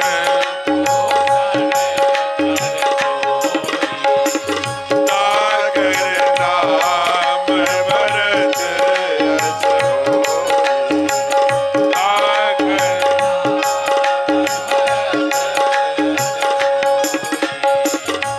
जाके सुमिरन तेरी पुलासा, जाके सुमिरन तेरी नाम शत्रुघ्न वेद प्रकाशा, नाम वेद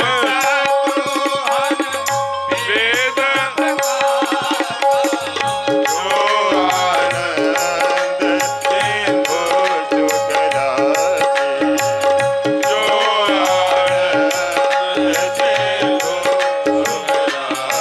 सिंधु जय हो। अब जरा सोचिए, जो आनंद के सिंधु हैं, यानी आनंद के जो समुद्र हैं, सुख के राशि है, राशि माने पहाड़ के समान ऊंचाई लिए वो रास संग्रह जिसमें न्यूनता मानो संभव है ही नहीं। हो गया बेटा, हो गया। अपनी रोशनाई कलम खरीदो, कई बार बता चुका हूं। मैं आपसे निवेदन कर रहा था, बोलिए राघवेंद्र सरकार की। अब आप जरा सोचिएगा, जल्दी जल्दी, चूंकि समय भाग रहा है, घड़ी की सुई भाग रही है। जो आनंद के समुद्र हैं, सुखों की राशि हैं, जिनके सीकर से तैलोक, सीकर किसे कहते हैं? आप छाछ में अपनी अंगुली डालें और उसे ऐसे मार दें, परमाणु और अणु की बात मैं नहीं कर रहा हूं, उसका हजरहवां कण, दैट इज ए सीकर, वह सीकर है। उससे क्या होता है? तीनों लोग संतुष्ट हो जाते हैं। ऐसी प्रभु की कृपा है। त्रैलोक्य सुपासी, जिनके इतने करने से तीनों लोग संतुष्ट हो जाएं, ऐसे राघव क्या करते हैं?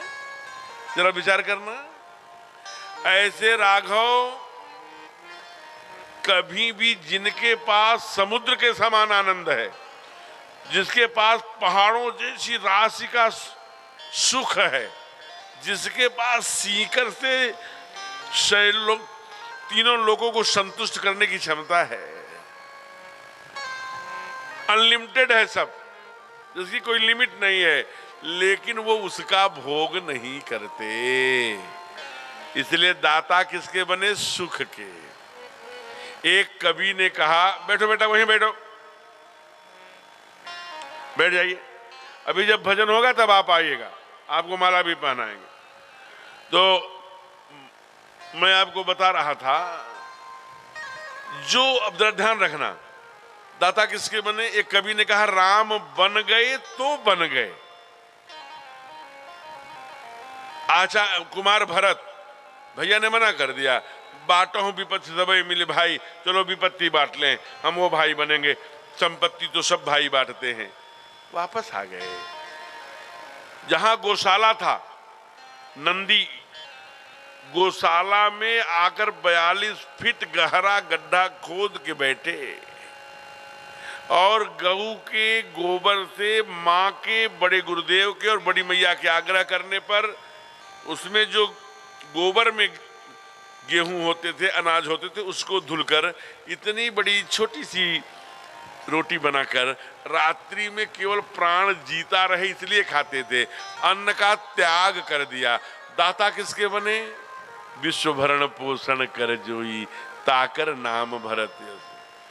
कहीं भी शत्रुओं को मारते हुए शत्रुघ्न दिखाई नहीं देते, केवल मंथरा को जो अंतर शत्रु है, अंतरभेदी जो शत्रु है, उसको दंडित करते हुए दिखाई देते हैं। वाह्य शत्रु को दंडित करते दिखाई नहीं देते, तो नाश कितना करते हैं शत्रुओं का। पूरे रामायण में हमारे कुमार लक्ष्मण कहीं उदार नहीं दिखते। हर जगह, चाहे वो भगवान परशुराम हो, चाहे वो राजा जनक जी हो, जब भी लक्ष्मण सामने आते हैं, तो लक्ष्मण कौन है? शेष सहस्र शीस जग कारण, सो अवतरे भूमि भय टारन। वो दंड है महाराज। हमारे ठाकुर का जो पताका है, ध्वज है, वो विमल है, निर्मल विमल और कोमल सुकोमल बना रहे, इसलिए दंड समान भयं यश जाका, रघुपति कीरति विमल पताका। दंड की विशेषता उसकी कठोरता में है और ध्वजा की विशेषता उसकी कोमलता में है। इसलिए ठाकुर जी के यश कीर्ति की पर दाग न लगे, कठोर न बने, कोमल बना रहे, सारा कठोरपन अपने ले लेते हैं। उदार कहीं नहीं दिखते, लेकिन यश कीर्ति समाज में प्रतिष्ठा उदारता के दाता बने। बाबा ने लिखा लक्षण धाम राम प्रिय, सकल जगत गुरु वशिष्ठ तेहि लक्ष्मण नाम। गुरु वशिष्ठ तेहि राखा, लक्ष्मण नाम उदार। अभिप्राय क्या आया? अगर एक पंक्ति में कहा जाए तो आशय यह आया कि जो भगवान के द्वारा, परमात्मा के द्वारा आपको सहज असीमित प्राप्त है, उसका त्यागमय भोग ही के कारण आप उसके दाता बनेंगे।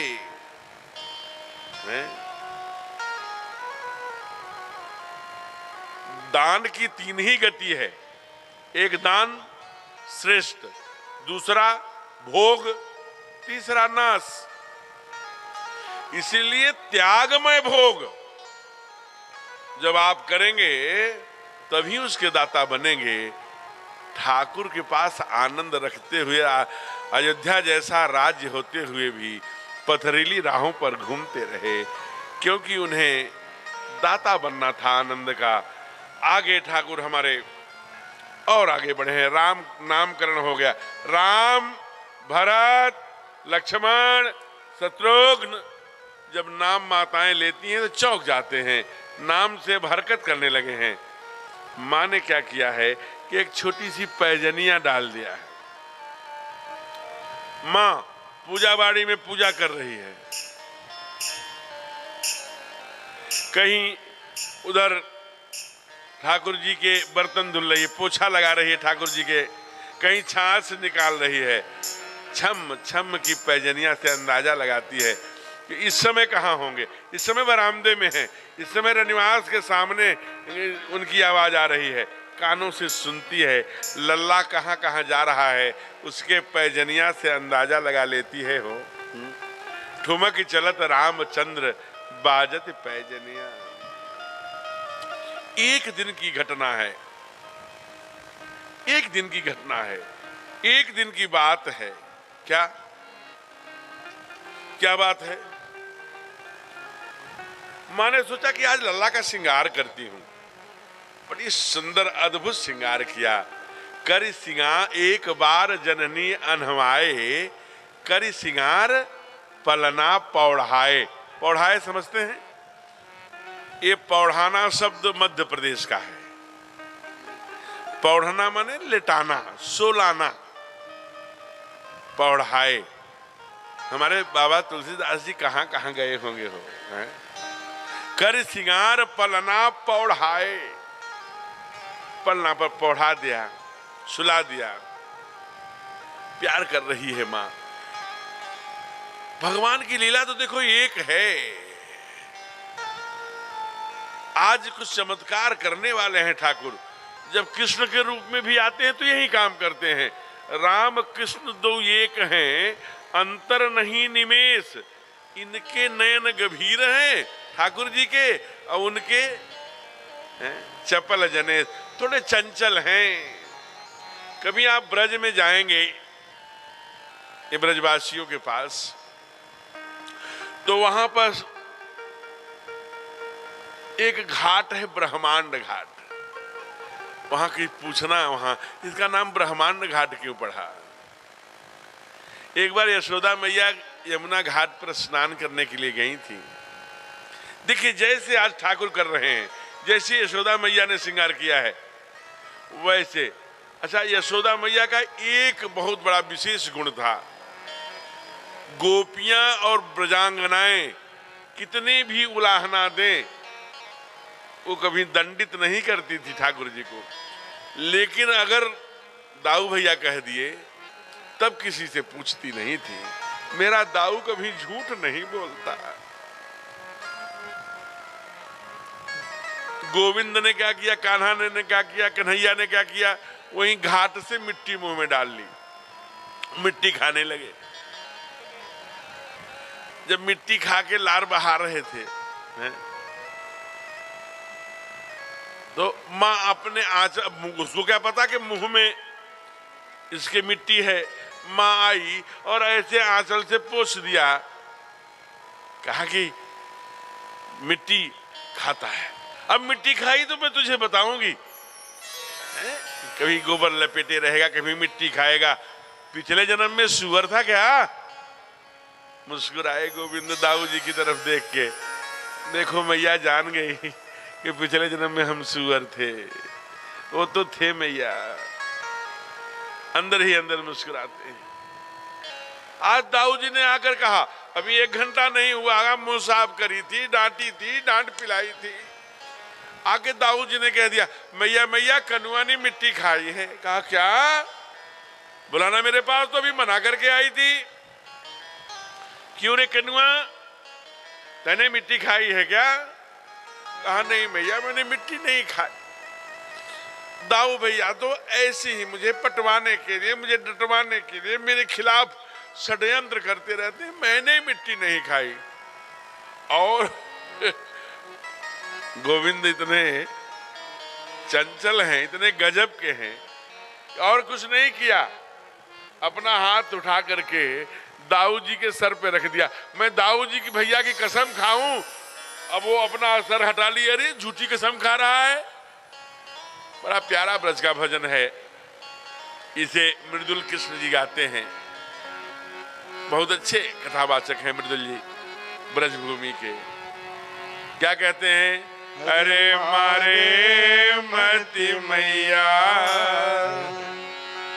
भजन भरवाइले, मारे मति मैया भजन भरवाइले, मारे मति मैया भजन भरवाइले, मारे मति मैया गंगा की खवाइले, चाहे यमुना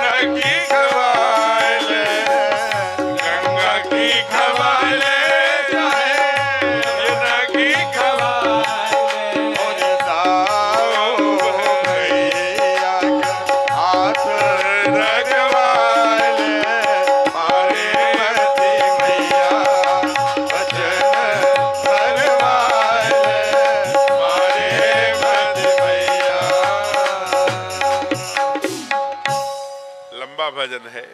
कुल मिला के कहते हैं गंगा की खवाले तो यमुना की खवाले, चाहे दाऊ भैया के सिर पे हाथ रखवा ले। अच्छा दाऊ मेरा झूठ नहीं बोल सकता, तूने जरूर मिट्टी खाई है, मुंह खोल। और जो ही कान पकड़ के कहा मुंह खोल, और गोविंद ने मुंह खोल दिया, पूरे ब्रह्मांड का दर्शन करा दिया।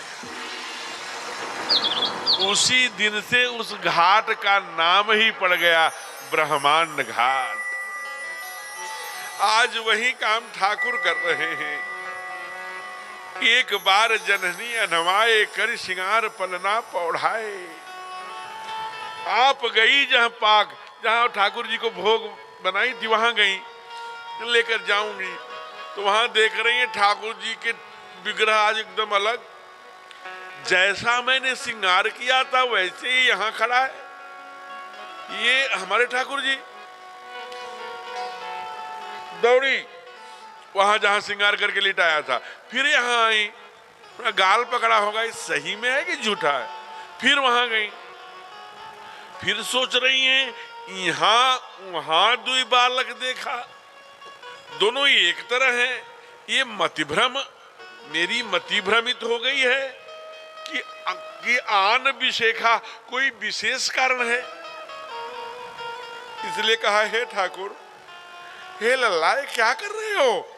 मुझे जब मैं मंदिर में जाती हूँ तो तुम ही दिखते हो, पलंग पे तुम ही दिखते हो, कौन हो तुम, क्या कर रहे हो, ये कैसी लीला है? तब प्रभु हैं हंस दीन मधुर मुस्कान। माँ ने कितना तप किया होगा। तब प्रभु ने वही अद्भुत ब्रह्मांड दर्शन कराया।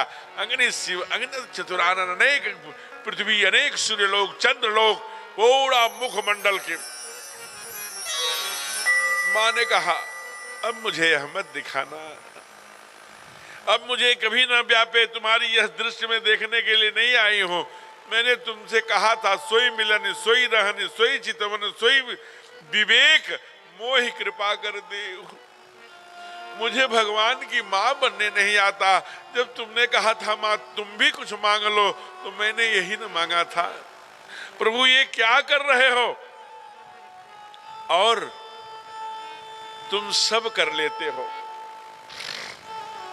बाऊजी बाऊजी बोलते हो, पानी पानी मानी मानी बोल लेते हो, ब्रह्मांड का दर्शन करा लेते हो, रूप बदल लेते हो। जिसके लिए आज तक कलेजा जल रहा है वो कभी नहीं बोलते। ठाकुर ने कहा क्या नहीं बोलते? मैया ने कहा जानते हो किस आशा में मेरे कान तरस रहे? कहा किसका आशा मैया? कहा काहू दिन मैया मैया बोले गो मेरो प्यारो सो रघुरैया। काहू दिन मैया मैया बोले गो मेरो प्यारो सो रघुरैया। मेरो प्यारो सो रघुरैया, मेरो छोटो सो रघुरैया। मेरो प्यारो सो रघुरैया, मेरो छोटो सो रघुरैया। काहू दिन मैया मैया बोले गो मेरो प्यारो सो रघुरैया। काहू दिन मैया मैया बोले गो मेरो प्यारो सो रघुरैया।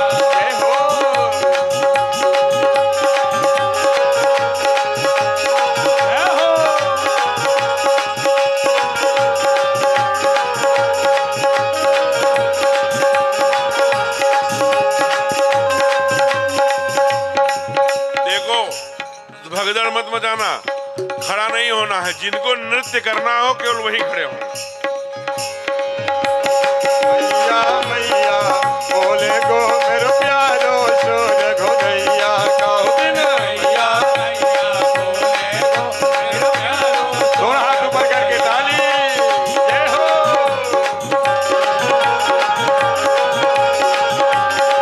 श्री राधे।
तो घुटुअन घुटुअन डोले गो मेरो प्यारो सो रघुरैया ये तो घुटुअन घुटुअन डोले गो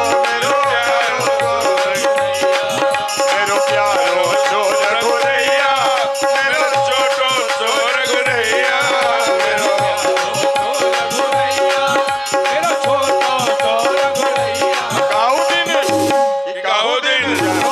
काऊ दिन मैया मैया बोले गो मेरो प्यारो सो रघुरैया काऊ दिन मैया मैया बोले गो प्यारो सो रघुरैया जय हो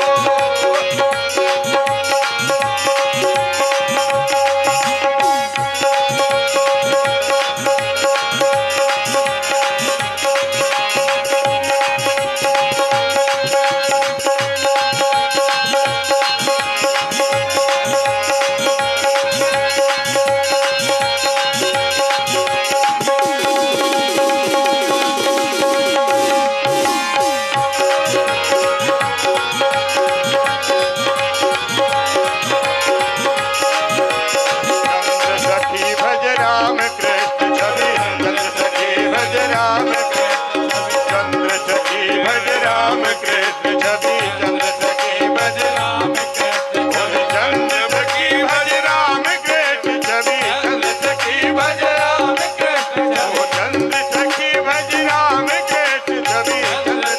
भज राम कृष्ण वो तो शिव की वो तो शिव की वो तो शिव की समाधि बोले गोरी राधे रघुरैया वो तो शिव की समाधि बोले गो मेरो प्यारो सो रघुरैया ओ मेरो प्यारो सो रघुरैया ओ मेरो छोटो सो रघुरैया मेरो तुझे मचुआ मेरो प्यारो सो रघुरैया ओ मेरो छोटो सो रघुरैया मेरो प्यारो सो रघुरैया मेरो छोटो सो रघुरैया काऊ दिन मैया मैया रे मेरो प्यारो सो रघुरैया काऊ दिन मैया मैया बोले गो मेरो प्यारो सो रघुरैया जय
हो जय जय काऊ दिन मैया मैया बोले गो मेरो प्यारो सो रघुरैया काऊ दिन मैया मैया बोले गो मेरो प्यारो सो रघुरैया मेरो प्यारो सो रघुरैया मेरो प्यारो सो रघुरैया मेरो छोटो सो रघुरैया।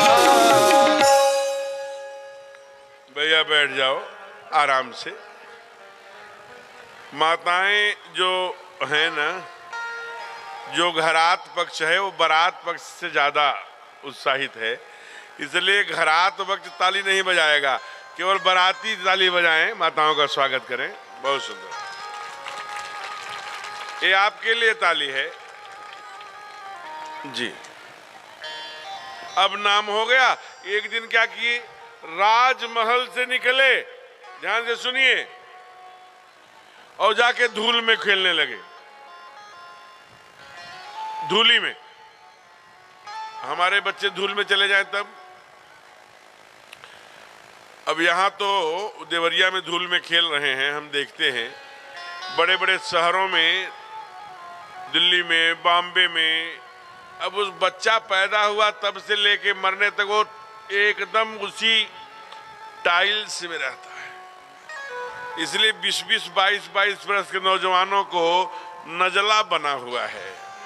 उनके पैर आप ऐसे उठा के देखेंगे ना, पाजामे या पैंट जरा ऊपर करो तो घुटने माने नीचे से लेकर केले की तरह बना है, कहीं ग्रिप्स नहीं है। जैसे पुराने बुजुर्ग जो बैठे होंगे जो मिट्टी से खेल खेले हैं, तो नीचे पतला ऊपर मोटा होता है। इनका एकदम केला की तरह, अष्टावक्र की तरह इनके घुटने आपस में टेके रखे हैं। कितना ही मोजा पहन ले, सॉक्स पहन ले, जो टाइल्स पर चलेगा, मार्बल पर चलेगा, उसको स्नोफीलिया बनी ही रहेगी, नजला बना ही रहेगा, चाहे वो, क्योंकि वो टाइल्स में ही पैदा हुआ ना। मिट्टी में जब तक चलेगा नहीं तब तक ग्रिप्स नहीं बनेगी। हमारे जो बुजुर्ग, अभी जो पीढ़ी हमारे ऊपर वाली थी, वो मिट्टी में ही चलती थी। इसलिए गीत गाते थे कि चंदन है इस देश की माटी, तपोभूमि हर ग्राम है, हर बाला देवी की प्रतिमा, बच्चा बच्चा राम है। ये मिट्टी जो होती थी वो मेरे रोगों को नष्ट करती थी और हमें पुष्ट बनाती थी।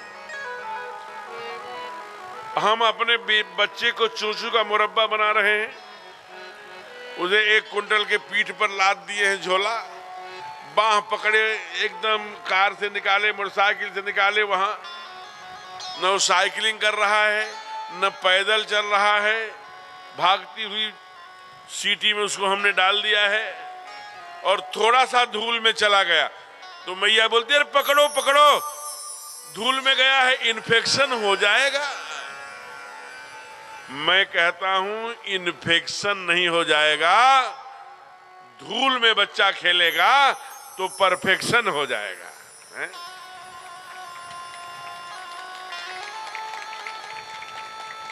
तुलसी बिरवा बाग का सींचत भूमि मुरझात, गमले का फूल बनाओगे क्या? तुलसी बिरवा बाग का सींचत भी मुरझात, राम भरोसे जो रहे पत्थर पर हरियात। राम के भरोसे रहिए, साइकिलिंग कराइए, धूप में चलाइए। जरा बाबू जाएं, गेहूं कट रहा है, देख के आए, धूप लगने दी।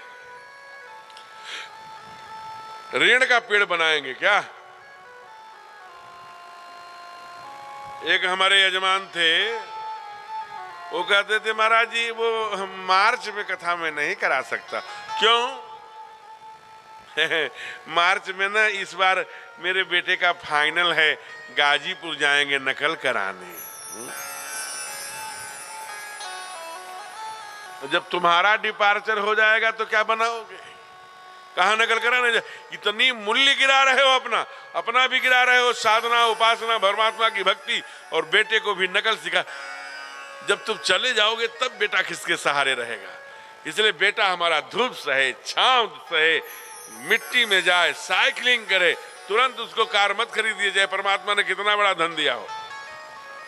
जरा उसे मिट्टी से जुड़ने दीजिए, नहीं तो रोग प्रतिरोधक क्षमता खत्म होती चली जाएगी। थोड़ा सा भी बुखार आ गया, खांसी आ गया, तुरंत बुखार आएगा, कोई कुछ हुआ तुरंत बुखार आएगा, तुरंत बुखार, और आप एंटीबायोटिक देते रहोगे, एंटीबायोटिक से जर्जर हो जाएगा छोटे ही आयु में। आज ठाकुर गए हैं, धूल में खेल रहे हैं, बैठ जाओ बच्चों, अरे वह बैठ जाई, गोड़ लगाता नहीं।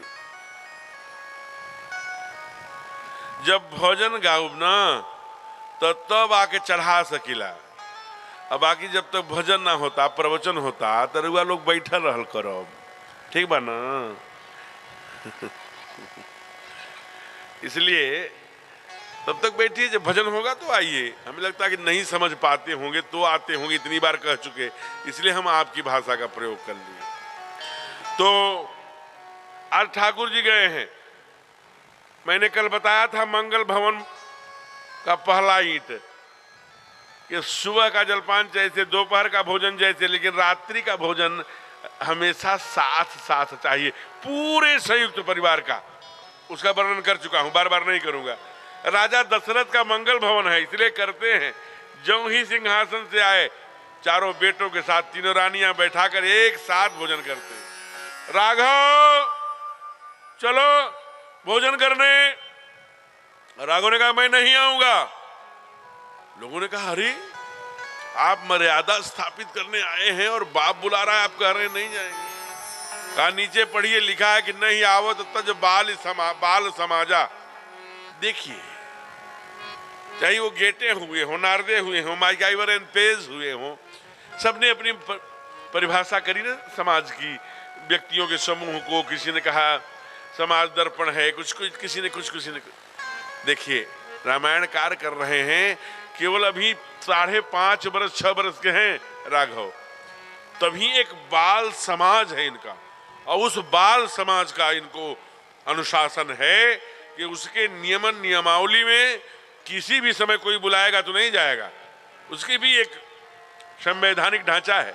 इसलिए नहीं आवत तज बाल समाजा।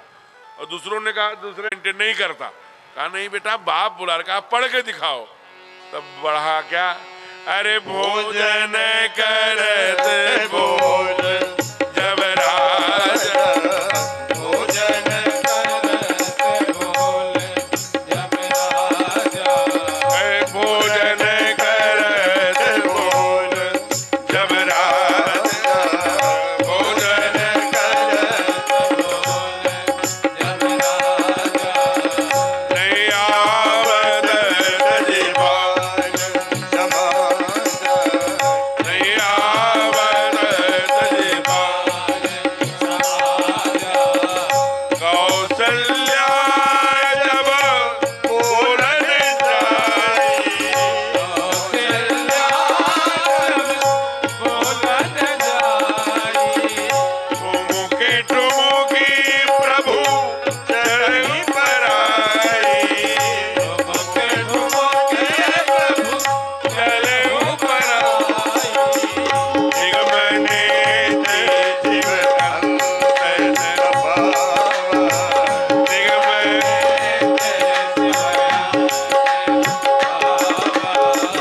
आई दरे जननी,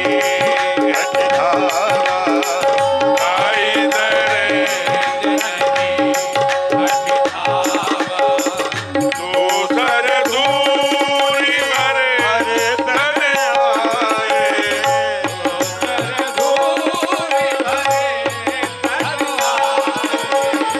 भूपति विहारी गोद बैठाए, भोजन करत बोल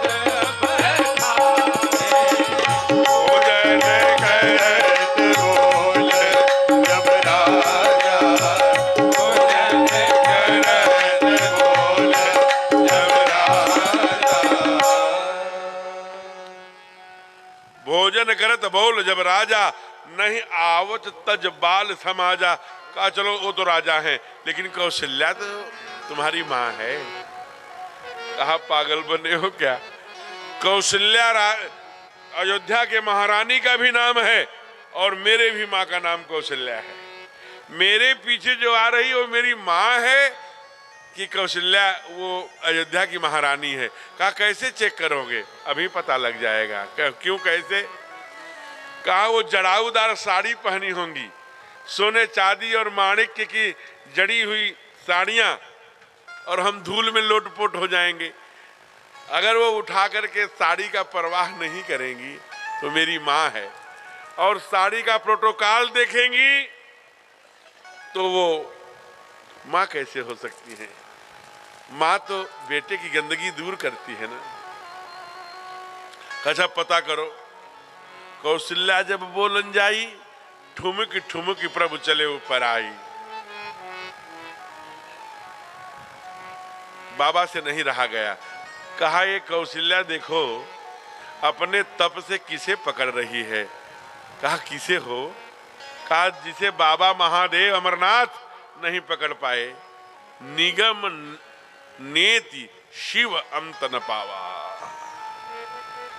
जिसे न इति कह करके निगम आगमों ने गाया, आगम निगम ने गाया, वो शिव जिसका अंत नहीं पाए, हंस परमहंस योगी जिसका अंत नहीं, उसे एक आज रानी पकड़ने जा रही है। जब पकड़ती है कि नहीं। कहा धूसर धूरी भरे तन छाए। मुकुट पहने होंगे, घुघराले घुघराले बाल हैं, आभूषण पहने होंगे, पीतांबर हैं, और ऊपर से धूल जब कर कैसे लगे होंगे हो। अफगानिस्तान का एक पठान था, उसने भी जब देखा कैलेंडर में पान वाले की दुकान पर, अफगानिस्तान का पठान, उसका नाम मालूम है आपको। उसने कहा ये कहाँ मिलेंगे। कहा ब्रज में मिलेंगे। कहीं गए नहीं, वो ब्रज चले आए। ब्रज में कहाँ आए। जहां रमण रेती है। जब 84 कोष की परिक्रमा करेंगे तो रमण रेती में आज भी एक छोटी सी कुटिया है और एक ठूठा सा कदम का पेड़ है, उस पर लिखा है रसखान की कुटिया।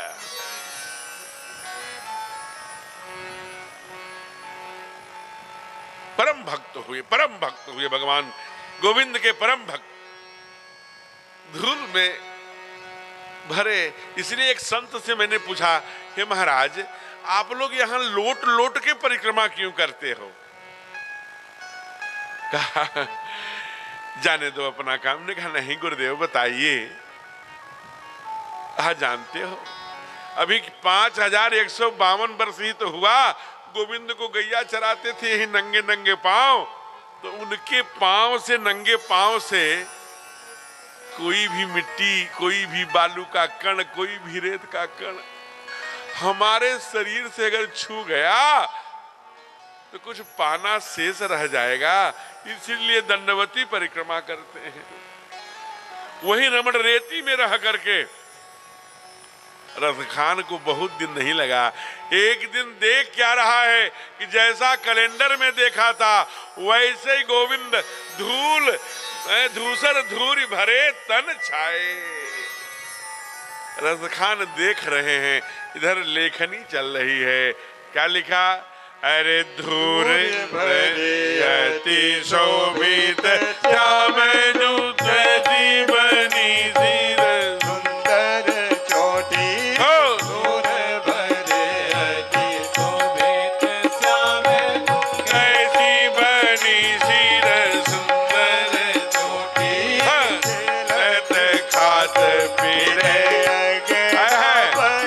बैजनी बाजत पीली कचोटी खेलत खात फिरे बग भजनी बाजत पीली कचोटी। छवि को रस खाने विलोकत छवि को रस खाने विलोकत तारत काम कलाने दिकोटी छवि को रस खाने विलोकत वरत काम कराने दिकोटी भाग के भाग हरे हियो हरि हाथ धोले गयो भागन रोजी भाग के भाग हरे हियो हरि हाथ धोले गयो भागन रोजी धूल भरे अति शोभित श्याम कैसी बनी तेरे सुंदर चोटी कैसी बनी तेरे सुंदर चोटी कैसी बनी तेरे सुंदर चोटी।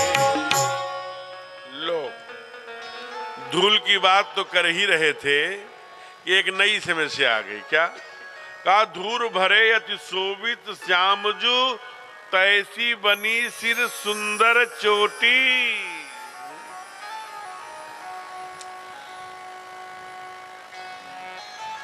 अगर आप मैं किसी को खड़ा नहीं करूंगा। अगर आपको लगता है तो कहिए, तो 10 यहाँ जो सामने बच्चे हैं इसमें से 5 बच्चों को खड़ा कर दूं। अगर किसी की सिर में चोटी हो तो कहिए।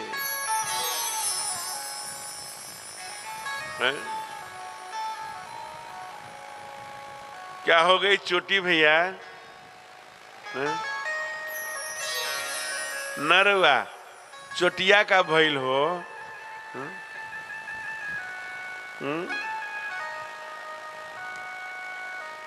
आप मत हंसिए,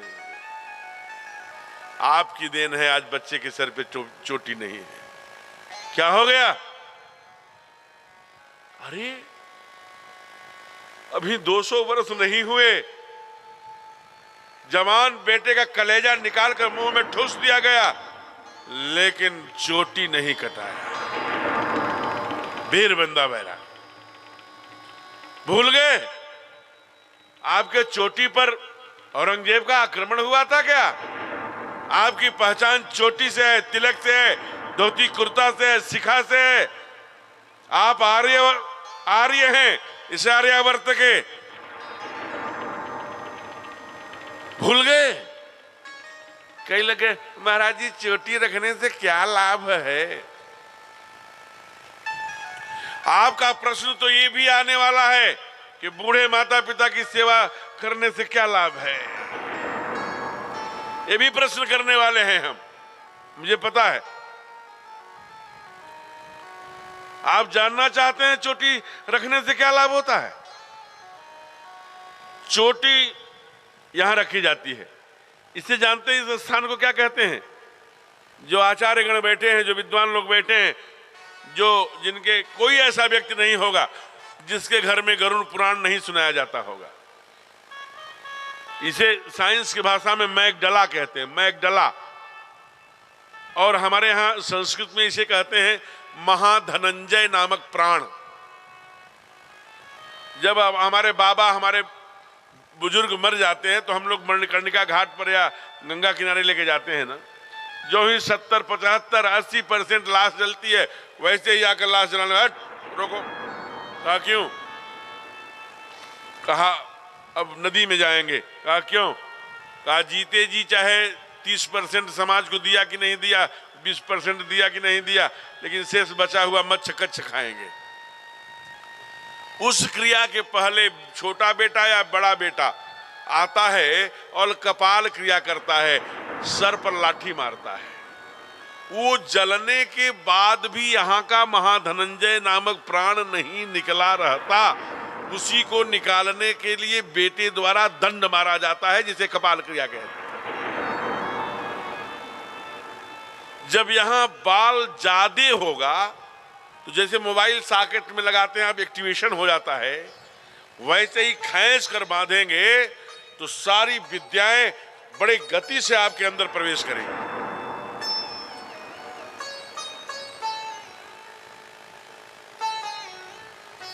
आज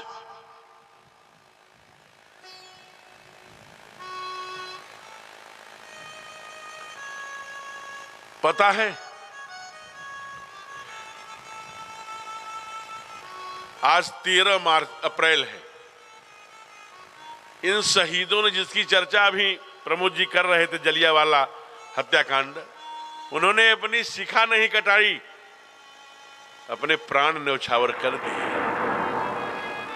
जब तक शिखा वालों की विद्याएं चली, ओम दौ शांति, अंतरिक्ष शांति, पृथ्वी शांत, राप शांत, रोषदय शांत, वनस्पतय शांत, विश्व शांत। और आज जब शिखा वालों की विद्याओं का लोप होना शुरू हुआ, हम पाश्चात्य संस्कृति की ओर भागने लगे, तो इसी देश में 40 रुपए लीटर पानी और 40 रुपए लीटर दूध गाय का बिकने लगा हो।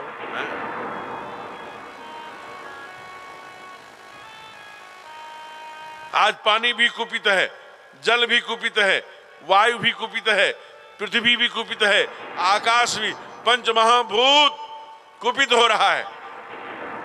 IIT के इंजीनियरिंग करके बच्चे बड़े बड़े फैक्ट्रियों का विष पृथ्वी में कैसे समायोजित करें कि पानी विष न बने, इसकी टेक्नोलॉजी खोज नहीं पा रहे।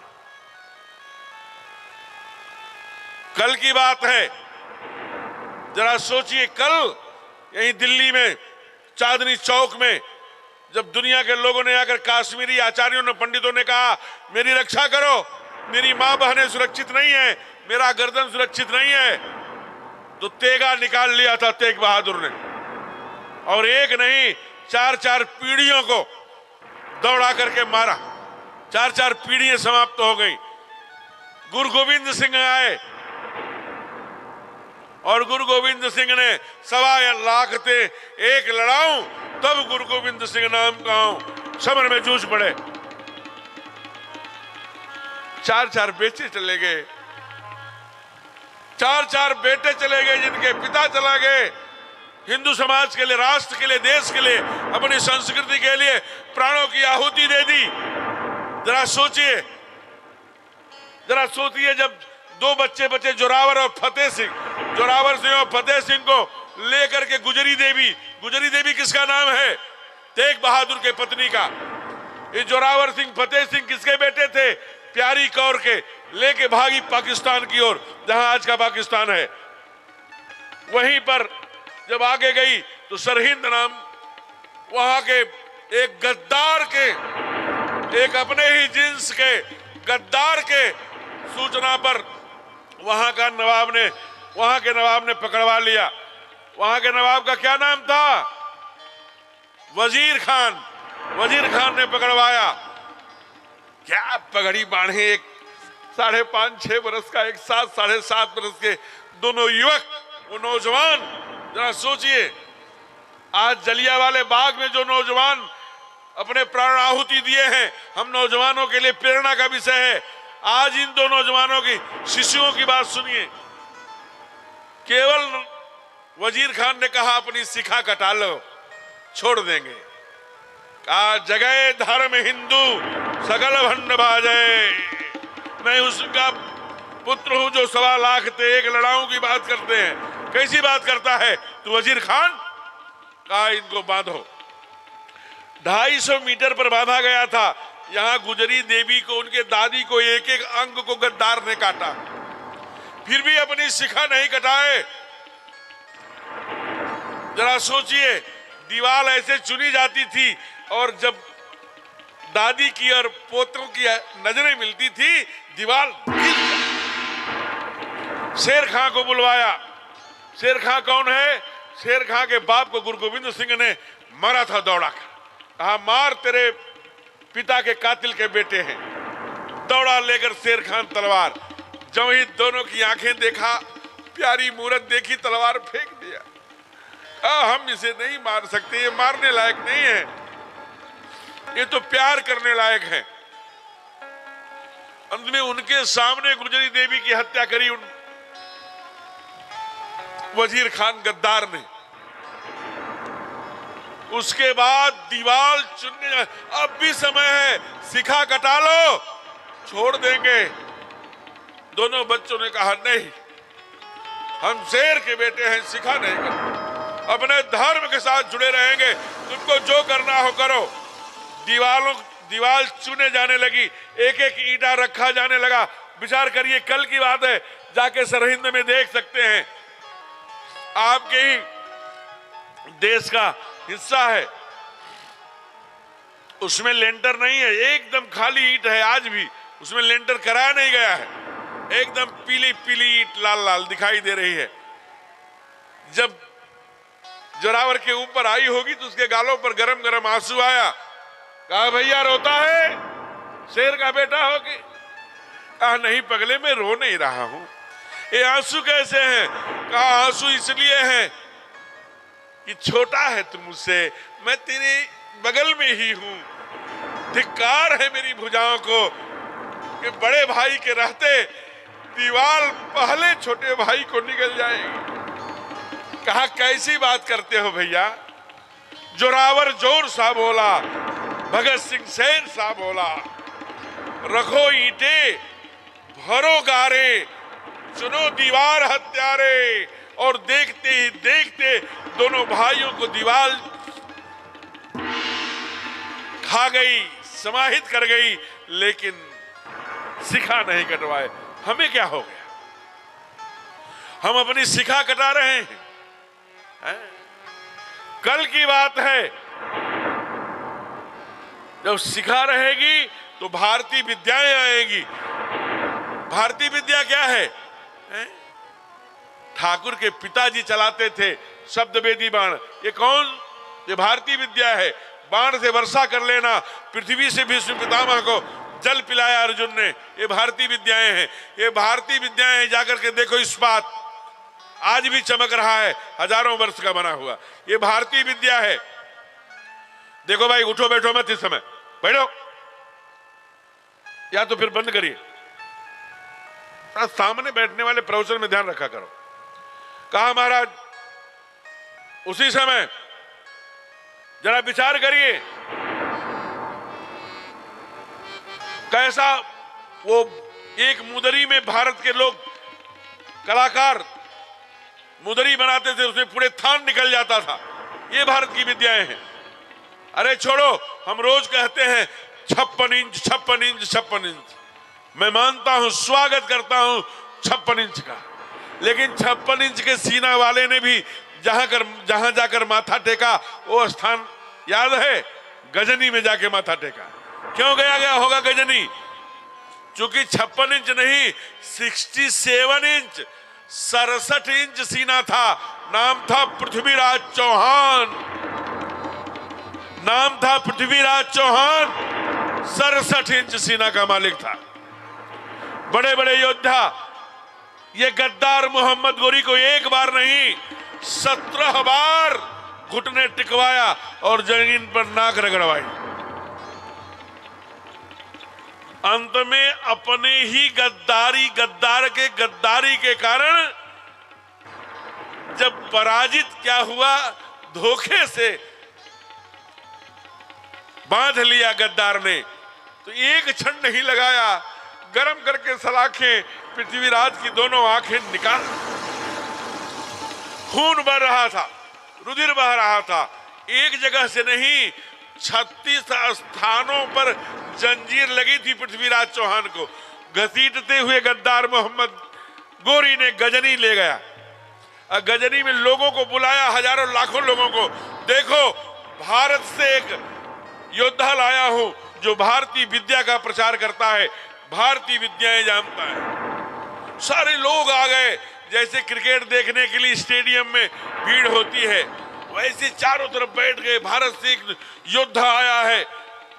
36 स्थानों में केवल 3 स्थानों के जंजीर खुले थे। दोनों हाथ फ्री किए गए थे। बाण दिया गया था तरकस के साथ, धनुष दी गई थी। जरा सोचना, 150 फीट दूर पर 50 कुंटल का, 50 कुंटल का पीतल का घंटा बांधा गया। कहा, देखो ये भारत का योद्धा है, भारतीय विद्या का प्रदर्शन करेगा। और उस घंटे पर हथौड़े से आवाज की गई और ध्वनि आई, कान में आवाज आई और बाण निकाला। दोनों आंखों से खून बह रहा था और उस प्रत्यंचा पर चढ़ाया, कान तक खींचा, खींच के छोड़ दिया। वो 50 किलो का घंटा एक ही क्षण में देखते देखते खंड खंड होकर पृथ्वी पर गिर पड़ा। ये भारत की विद्या है। वहीं ऊपर से लोगों ने कहा वाह वाह वाह, लेकिन एक ने कहा सुभान अल्लाह सुभान अल्लाह। राष्ट्रीय कवि बढ़ात वहीं बैठा था। कहा, चौहान, पृथ्वीराज की आंखें जाती, स्वप्न न उनका जाता। राजे, आवाज पहचाने? कान खड़े हो गए पृथ्वीराज चौहान के। बोला, 4 बांस 24 गज, अंगुल अष्ट प्रमाण, दाऊ पर सुल्तान है, मत चूक चौहान। इतना कहना था कि चौहान ने बाण निकाला, प्रत्यंचा पर चढ़ाया, कान तक खींच के छोड़ दिया। पापी गद्दार मोहम्मद गोरी का गर्दन कट कर जय हो मेरा रंग दे बसंती चोला, मेरा रंग दे बसंती चोला, मेरा रंग दे बसंती चोला, मेरा रंग दे बसंती चोला, रंग दे बसंती चोला मेरा रंग दे बसंती चोला।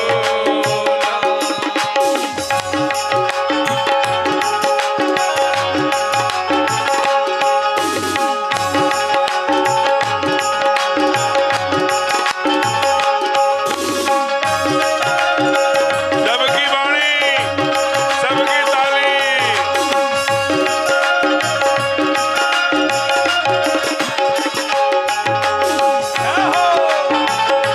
आज 13 अप्रैल है, आजादी को चली बिहाने दीवानों की डोलियां आजादी को चली बिहाने दीवानों की टोलियां, खून से अपने लिख देंगे इंकलाब की बोलियां, खून से अपने लिख देंगे हम इंकलाब की बोलियां, हम वापस लौटेंगे लेके आजादी को।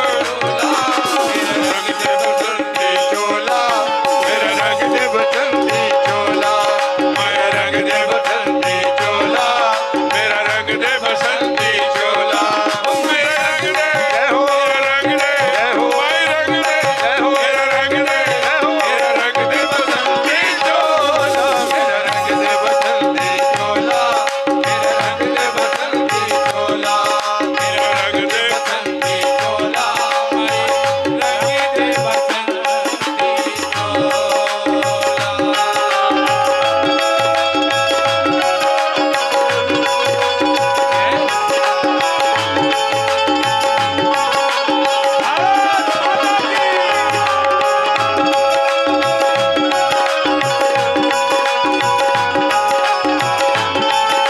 जय जय।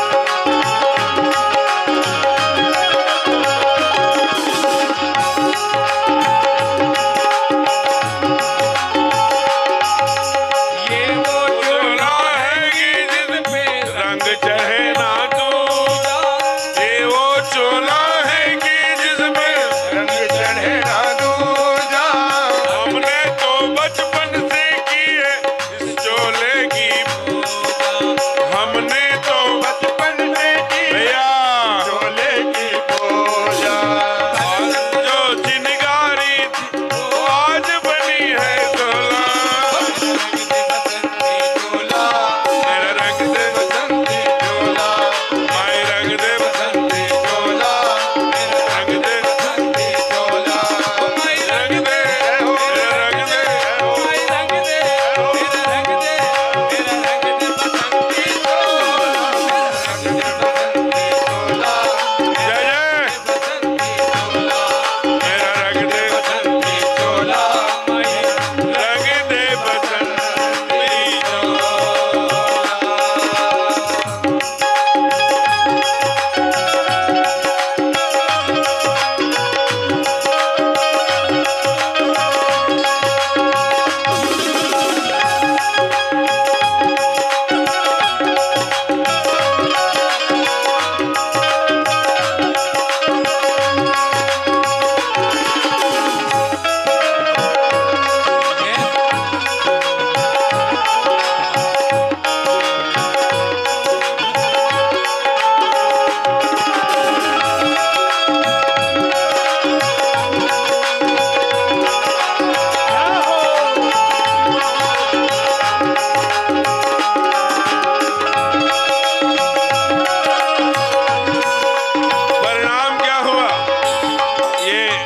सोचिए इन तीनों को, उसमें भगत सिंह भी थे, बक्सेश्वर दत्त जा सोचना, फांसी 24 मार्च को अगर तू रोएगी ना, ये ऐसी शादी है जिसमें माँ को आंसू नहीं उत्सव मनाना चाहिए। अगर तू रोएगी तो इन गद्दार अंग्रेजों को खुशियां होगी कि कैसी माँ है भगत सिंह की जो रोती है। अरे माँ, मैं इस दिन को ना सपनों में देखा था। क्या कहा? सपनों में देखा था, आज वही दिन आया है। सपने में देखा था इसको, आज वही दिन आया है। सूली के उस पार खड़ी है, माँ ने हमें बुलाया है। सूली के उस पार खड़ी है, माँ ने हमें बुलाया है। आज मौत के फल में जीवन को हमने तोला, मेरा रंग दे बसंती चोला, मेरा रंग दे बसंती चोला। मेरा रंग दे बसंती चोला, मेरा रंग दे बसंती चोला। जय हो, जय हो, जय हो। मेरा रंग दे बसंती चोला, मेरा रंग दे बसंती चोला, मेरा रंग दे बसंती चोला, मेरा रंग दे बसंती चोला, मेरा रंग दे बसंती चोला, मेरा रंग दे बसंती चोला, मेरा रंग दे बसंती चोला, मेरा रंग दे बसंती चोला, मेरा रंग दे बसंती। प्रेम से बोलिए भारत मैया की। भैया, तब यह दिवस आज कथा हो पा रही, मगर यहाँ जैसे स्थान में आज का ही वो दिन है। कितने नौजवानों ने अपने भारत मैया के लिए बलिदान दिया। इसलिए अपनी शिखा, अपना चंदन, अपनी धोती, अपना कुर्ता, अपना वेश, अपनी मिट्टी, अपने माता पिता, अपना परिवेश, अपनी भारत माता, अपनी वसुंधरा, अपनी गंगा, अपनी गायत्री, अपनी गौ, यही हमारी पहचान है। इसलिए बाबा लिखते हैं, अरे भोजन करते बोल जब राजा, नयन करते बोल जब राजा, नहीं आवत सजीवाल समाजा, नहीं आवत कौशल्या जब बोलन जाई, ठुमुकी ठुमुकी प्रभु चले पर आई। एक मैंने शिव अंत न पावा, आई दरे जननी अधिकावा, दूसर दूरी भरे तन आए, होकर विहंग को दे बैठाए। भोजन करत बोल जब राजा, नहीं आवत सजीवाल समाजा।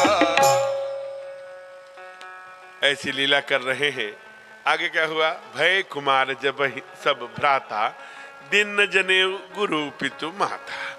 उपनयन संस्कार हुए, कर्णवेद आदि हुए। कहा अब गुरु के घर में जाना है। गुरु गृह गयो तुरंत महिपाला। गुरुगृह गयो क्या करने? पढ़न रघुराई, अल्पकाल विद्या समय। देखो, मैं यहां बहुत नहीं रुकूंगा, केवल 2 मिनट रुकता हूं। मैं नहीं कह रहा हूं आप अपने बच्चे को संत थॉमस में पढ़ाओ, आवश्यकता है। अंग्रेजी मीडियम से पढ़ाओ, आवश्यकता है। खूब अंग्रेजी पढ़ाओ, मैं नहीं मना कर रहा, लेकिन इतनी संस्कृत जरूर पढ़ाओ।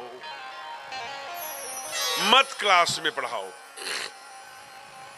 महीने में एक आचार्य आएंगे, एक हमारे पुरोहित आएंगे। नव्य व्याकरण से आचार्य किया, शास्त्र किया है, उत्तर मध्यमा, प्रथम मध्यमा, जो भी किया है, थोड़ी भी संस्कृत जानते हैं, हमारे घर में आएंगे। महीने में 2 घंटे पढ़ाएंगे, एक दिन। साल भर में संस्कृत पढ़ना जान जाएगा। क्यों? इतनी संस्कृत आपका बेटा जाने कि अपने शास्त्र से जुड़ा रहे। क्या करते हैं जानते हैं? क्या करते हैं हो? प्रातः काल उठ के रघुनाथा, काल उठ के रघुनाथा, मातो पिता गुरु वही माता, मातु पिता गुरु नाथ,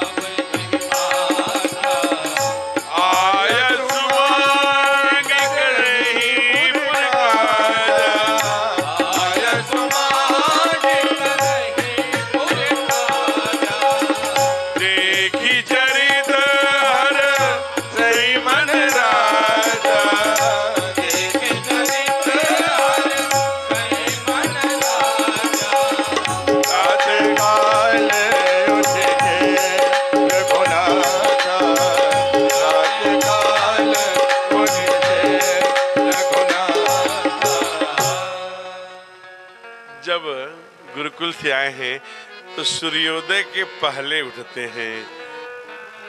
ये सब बच्चों को आज सिखा रहे हैं। जो बच्चा सूरज के उठने के बाद उठता है, मैं श्राप नहीं दे रहा हूं, वो अपने बारे में विचार करे, वो जिंदगी में कुछ कर पाएगा कि नहीं। सूरज उठने से पहले हमें उठना है। एक संकल्प विद्यार्थी को चाहिए, तरुणाई को चाहिए। प्रात काल उठ के, बाबा ने लिखा, दोपहर काल उठ के रख रहा था, नहीं, प्रात काल। प्रात कहते हैं 4 बजे भोर को। मातु पिता गुरु नाम, मां के चरणों में चंद्रमा का प्रतिनिधित्व करती है। पिता का चरण सूर्य का प्रतिनिधित्व करती है, जो ग्रहों के राजा हैं। और गुरु के चरण सीधे बृहस्पति और शुक्राचार्य का गुरु के चरणों में वास होता है। इसलिए सारी दुनिया प्रसन्न अप्रसन्न हो जाए अगर ग्रहों का राजा केवल पिता, अरे पिता न मझले वाले को बड़ा ज्यादा मानते हैं। अरे पागल, बाप कभी किसी को कम बेसी मानेगा। कुछ लोग आते हैं हमारे पास, महाराज जी ये बेटा मेरा बड़ा नालायक हो गया है, इसको अच्छा वाला आशीर्वाद दे दीजिए। हम भी बाईं तरफ अच्छा वाला और दाहिने तरफ बुरा वाला आशीर्वाद रखे रहते हैं। तुरंत जेब में हाथ डालते हैं और अच्छा वाला लो।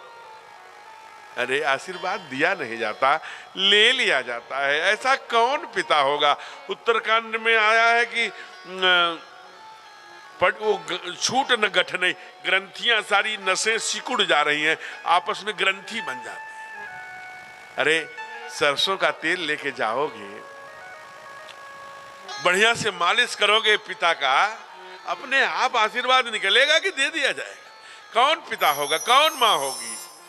मैं दुनिया की बात बता रहा हूं, मैं अहंकार नहीं कर रहा हूं। भारत और भारत के इतर कथा करता हूं। और कहीं भी आज तक छत्तीसगढ़ में छोड़कर एक हाथ नहीं उठता। यहां भी हजारों की संख्या में आप बैठे हैं। आज मैं प्रश्न कर रहा हूं देवरिया वालों से, कोई हाथ उठेगा तो मुझे अच्छा लगेगा। ऐसा पुत्र, अरे अभी मैंने पूछा ही नहीं तो हाथ किस चीज के लिए उठा रहे हैं? ऐसा पुत्र जिनकी शादी हो गई हो, वो ध्यान देना मेरी शर्त, ऐसा पुत्र जिनकी शादी हो गई हो, जिनके साथ में ही, चाहे वो किसानी करते हो, चाहे ऑफिसरी करते हो, चाहे कहीं नौकरी करते हो, चाहे ठेकेदारी करते हो, जिनके साथ में ही माता पिता रहते हैं, वो बालक अपने बेडरूम में जाने के पहले 5 मिनट ही सही माता पिता के चरणों की सेवा करके ही नित्य अपने बेडरूम में जाता है। आप सोचिए, कलयुगे कल प्रथम चरणे में यह हाल है। Not a single hand in all campus. आज राम कथा कितनी प्रासंगिक हो गई है। एक हाथ नहीं है, क्योंकि बाप भी यहीं बैठा है। बेटा कैसे उठाए हैं? इसलिए एक बात ध्यान रखना, अभी बहुत दिन नहीं हुआ महाराष्ट्र में पुंडरीक चले जाना है आप। पिंढरपुर एक स्थान है, पुंडरीक भगत हुए, अपने माता पिता की सेवा कर रहे थे। स्वयं त्रिलोकीनाथ आ गए और पुंडरीक ने उनको कुछ नहीं किया। एक ईंटा रखा था, घिसका दिया, इसी ईंटे पे खड़े रहो, पैर दबाता रहा। जब पैर दबा लिया, माता पिता सो गए, तब आंखों में आंसू लेके, भगवान मैंने आपकी स्वागत नहीं किया, आपको बहुत देर हो गया है, मैं माता पिता की सेवा में लगा रहा, प्रभु मुझे क्षमा करना। कहा रे क्षमा क्यों मांग रहा है? तू अपने माता पिता की सेवा छोड़कर अगर मेरे आओ भगत स्वागत में लगते न पुंडरीक, तो मैं उसी समय चला जाता। मैं तुझे वचन देता हूं, जब तक यह धरती रहेगी मैं इसी ईंटे पे खड़ा मिलूंगा। आज भी पुंडरीकाक्ष वहीं खड़े हैं और जिन्होंने दर्शन किया है वो हाथ खड़ा कर सकते हैं। ऐसे अनेक भगत मुझे कथाओं में मिल जाते हैं जो पिंडरपुर जाकर पुंडरी, ये कल की बात। आपको पता है अगर आपके पास माता पिता हैं तो समझ लेना कि चलते फिरते ये भगवान ही हैं, जितना सेवा कर सकते। बहुत भाग्यशाली हैं आप, बड़ी कृपा है परमात्मा की कि आपके पास आपके माता पिता हैं। जितनी सेवा कर सकते हो करो, नहीं तो केवल फ्रेम में मिलेंगे। रोज तैयारी करेंगे, आज हम वो करेंगे, बाबूजी को वो करेंगे, लेकिन बाबूजी कब चले जाएंगे, माता जी कब चली जाएंगी, आप सोच नहीं सकते। फिर फ्रेम में मिलेंगे, कर लेना सेवा। जीवन दोबारा नहीं मिलेगा, एक बार ही मिलेगा। अपने पत्नी बेटों में रहो, मैं नहीं कहता, और सब में रहो, लेकिन जिसने अपने फटी कमीज पहना है, फटा कुर्ता पहना है, लेकिन आपको नए मोजे में स्कूल भेजा है, 2 दिन भोजन नहीं किया है, लेकिन आपकी आन शान में अंतर नहीं आने दिया, उस बाप को मत भूलिए। मैंने देखा है कई बार हमारी मसल्स हो जाती है तो हम टी शर्ट ऐसे कर लेते, ऐसे फोल्ड कर लेते हैं भुजाएं दिखाने के लिए। घर पर जाते हैं, रहते शहर में हैं, लेकिन जब गेहूं तैयार हो रहा है ना, अभी काट रही मशीन। देवरिया रहते हैं, गोरखपुर रहते हैं, बनारस रहते हैं, आजमगढ़, बलिया, चले आएंगे 2-4 मित्रों को लेकर गेहूं बेचने।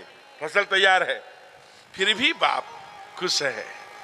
मोटी मोटी नसें हो गई हैं बाप की, झिलगी चारपाई पर लेटा है, मेरा बाबू आएगा फसल बेचने, इसी बहाने उसे देख लूंगा, बहुत दिन हो गया। गांव में मच्छरों से चूस रहे हैं खून, माता पिता दोनों को कोई भोजन देने नहीं वाला नहीं है। बूढ़ी आंखें हो गई हैं गिद्ध की जैसी।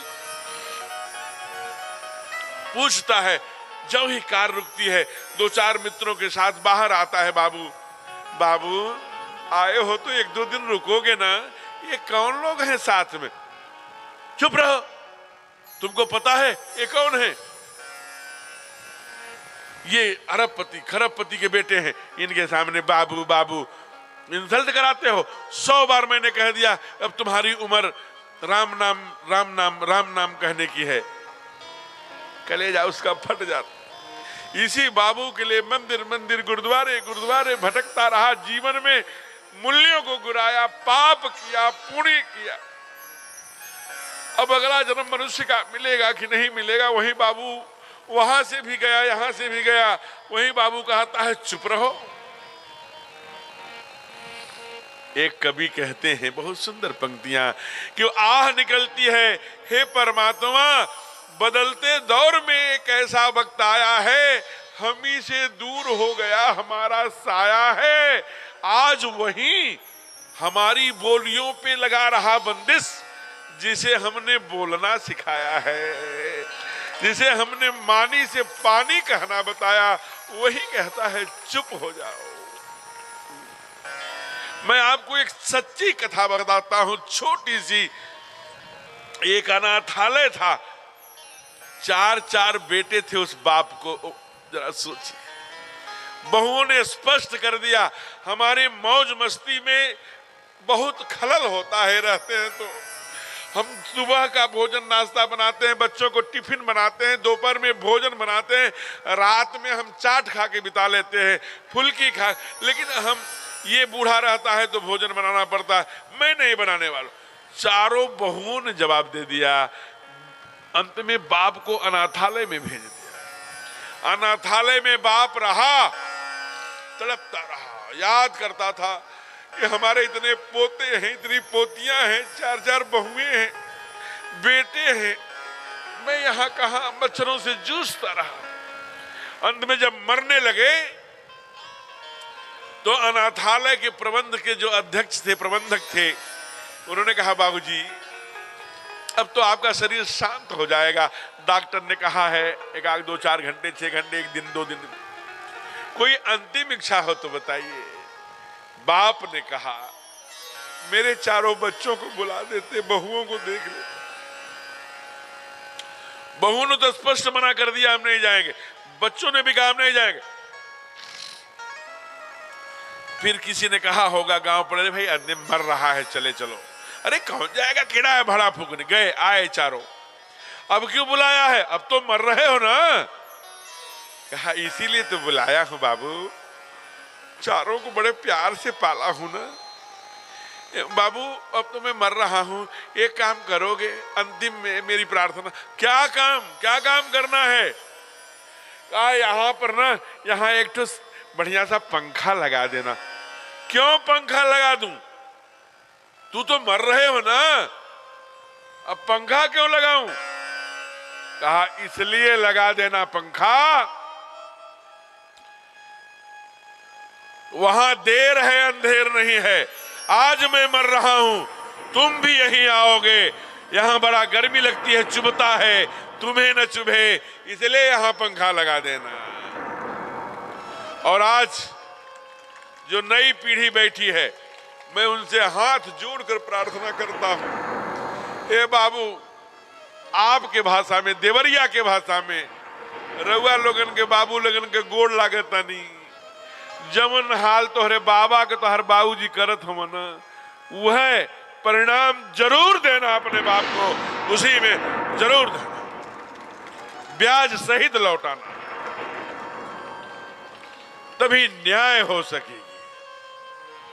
इसलिए ब्रज के संत गाते हैं कि भैया दुनिया में मत जाओ, तुम्हारे घर में ही माता पिता भगवान हैं, जितने दिन है पूजा कर लो। क्या कहते हैं, मंदिर में ना मिलेंगे, गुरुद्वारे ना मिलेंगे, तेरे ही घर में है तेरे भगवान। कर लो माँ को प्रणाम, कर लो पिता को प्रणाम, कर ले माँ को प्रणाम, कर ले पिता को प्रणाम। मंदिर में ना मिलेंगे, गुरुद्वारे ना मिलेंगे, मंदिर में ना मिलेंगे, गुरुद्वारे ना मिलेंगे, तेरे घर में है तेरे भगवान। कर ले माँ को प्रणाम, कर ले पिता को प्रणाम, कर ले माँ को प्रणाम, कर ले पिता को प्रणाम।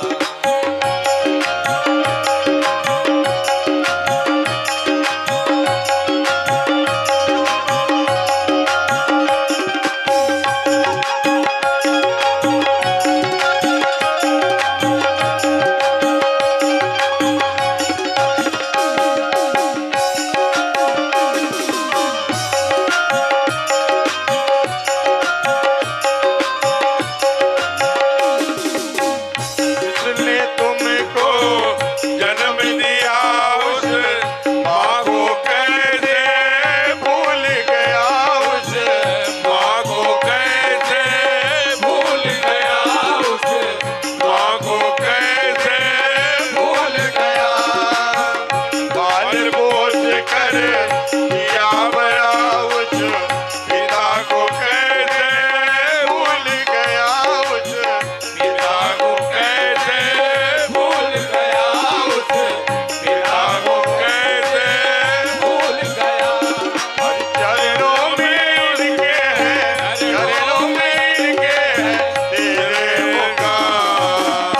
कर ले माँ को प्रणाम, कर ले पिता को प्रणाम, कर ले माँ को प्रणाम, कर ले पिता को प्रणाम। मंदिर में ना मिलेंगे, गुरुद्वारे ना मिलेंगे, दिल में ना मिलेंगे, गुरुद्वारे ना मिलेंगे, तेरे ही घर में है तेरे भगवान। कर ले माँ को प्रणाम, कर ले पिता को प्रणाम, कर ले माँ को प्रणाम, कर ले पिता को प्रणाम, कर ले माँ को प्रणाम, कर ले पिता को प्रणाम। आयस मांग करें पुर काजा, देख चरित हरस ही मन राजा। आप भी कभी देखना बूढ़े बाप से, बाबूजी देवरिया जा रहा हूँ, गोरखपुर जा रहा हूँ, 5 बजे तक आऊंगा। 4:30 बजे से बूढ़ी आंखें राह देखने लगेगी, मेरा बाबू नहीं आया। 5 बजे तक कहा था आने के लिए। अरे बाबा अभी 5 नहीं बजा, 4:45। अच्छा अभी 4:45 और 5:01 हो जाएगा तो उसका प्राण निकल जाता है, मेरा बाबू नहीं आया। और ध्यान रखना, जिसकी बूढ़ी आंखें प्रतीक्षा करेंगी उसका कोई जाको राखे साइया, मार सके ना कोई, बाल लंबा का कर सके जाऊं जग वैरी हो। जिसका बाप प्रतीक्षा करेगा, जिसकी बूढ़ी आंखें बेसहारा आंखें प्रतीक्षा करेंगी, भगवान उसे कैसे कुछ कर सकते हैं? इसलिए ठाकुर आज्ञा मांगकर हर काम करते हैं, आनंद कर रहे हैं। अब 10:10 हो रहे हैं। विश्वामित्र आ रहे हैं, लेके जंगलों में भटकाएंगे। अब कहाँ रात में जाएंगे, इसके आगे की चर्चा कल करेंगे।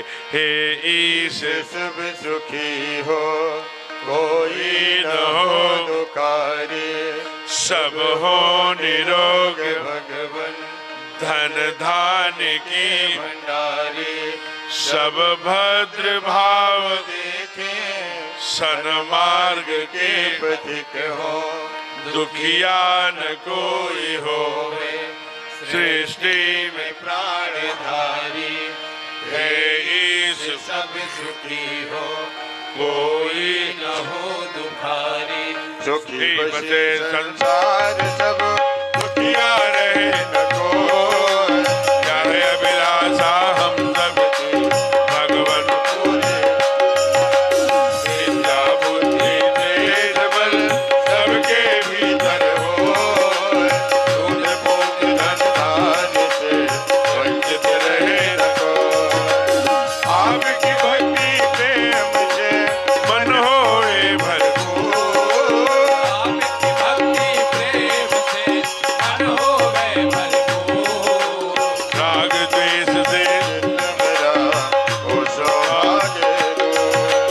मिले भरोसा आपका हमें सदा जगती, आशा तेरे आपकी हरी रहे आपसे हमें बचाइए, करके दया दया, आपसे हमें बचाइए, करके दया दया, अपना भक्त बनाए के सबको करो निहाल। दिल में दया उदारता, मन में प्रेम अपार, हृदय में धारे दीनता है मेरे करता। हाथ जोड़ विनती करो, सुनिए कृपा निधान। हाथ जोड़ विनती करो, सुनिए कृपा साधु संगत दीजिए, दया धर्म का दान। हरे राम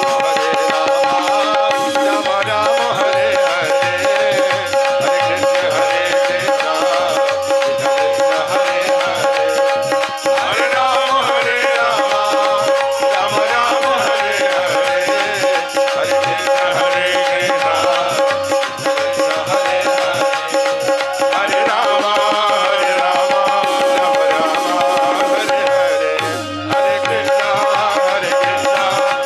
कृष्ण हरे हरे, हरे राम राम राम हरे हरे, कृष्ण हरे कृष्ण हरे राम राम राम हरे हरे, कृष्ण हरे कृष्ण हरे राम राम राम हरे हरे, हरे कृष्ण कृष्ण हरे हरे।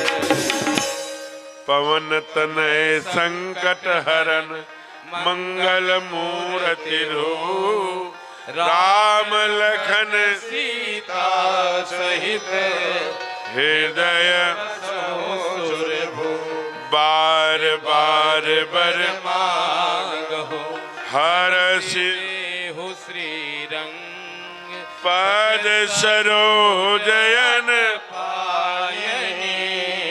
भगति सदा सत्संग सिया। बंद मत करना। चंद्र की सुनिए, सभी लोग अपने स्थान पर खड़े हो जाइए, जहां हैं वहीं खड़े रहेंगे। ये आरती बड़ी भावना से आप जो है करिए। अपने स्थान से खड़े हो गए, भगदड़ ने अभी वहीं बैठना है। आगे अभी बहुत सुंदर सब जो ब्रज के लोग आए हैं, मीरा का बहुत सुंदर प्रसंग आपको सामने प्रस्तुत करेंगे, लेकिन बड़े भाव से आरती गा लीजिए, जिससे कि एक काम से निवृत्ति रहेगी, तो आगे आपकी इच्छा जब तक रहेगी। चंद्रमा सूर्यादिक्षो सूर्यो वजायतः श्रोत्राभ्यायुष प्राणश मुखादग्निरजायत ओमिदगुं हविः प्रजननं अशदवीरगुं सर्वगणगुं स्वस्ति आत्मशनि प्रजाशनि पशुशनि लोकशनि भयशनि अग्निः प्रजां बहुलां मे करोतु अन्नं भयो देशो अस्मादु मन में बसा कर तेरी मूर्ति, मन में बसा कर तेरी मूर्ति, उतारूं मैं रघुवर तेरी आरती। मन में बसा कर तेरी मूर्ति, उतारूं मैं रघुवर तेरी आरती। उतारूं रघुवर तेरी आरती, उतारूं मैं रघुवर तेरी आरती। मन में बसा कर तेरी मूर्ति, उतारूं मैं रघुवर तेरी आरती। मन में बसा कर तेरी मूर्ति उतारूं मैं रघुवर तेरी आरती। ओ करुणा करो कष्ट हरो ज्ञान दो भगवन, भव में फंसी नाव मेरी तार दो भगवन। कष्ट हरो ज्ञान दो भगवन, भव में फंसी नाव मेरी तार दो भगवन। दर्द की दवा तुम्हारे पास है, दर्द की दवा तुम्हारे पास है, जिंदगी दया की है भीख मांगती। मन में बसा कर तेरी मूर्ति, उतारूं मैं रघुवर तेरी आरती। मन में बसा कर तेरी मूर्ति, उतारूं मैं रघुवर तेरी आरती। मांगो तुझसे क्या मैं यही सोचूं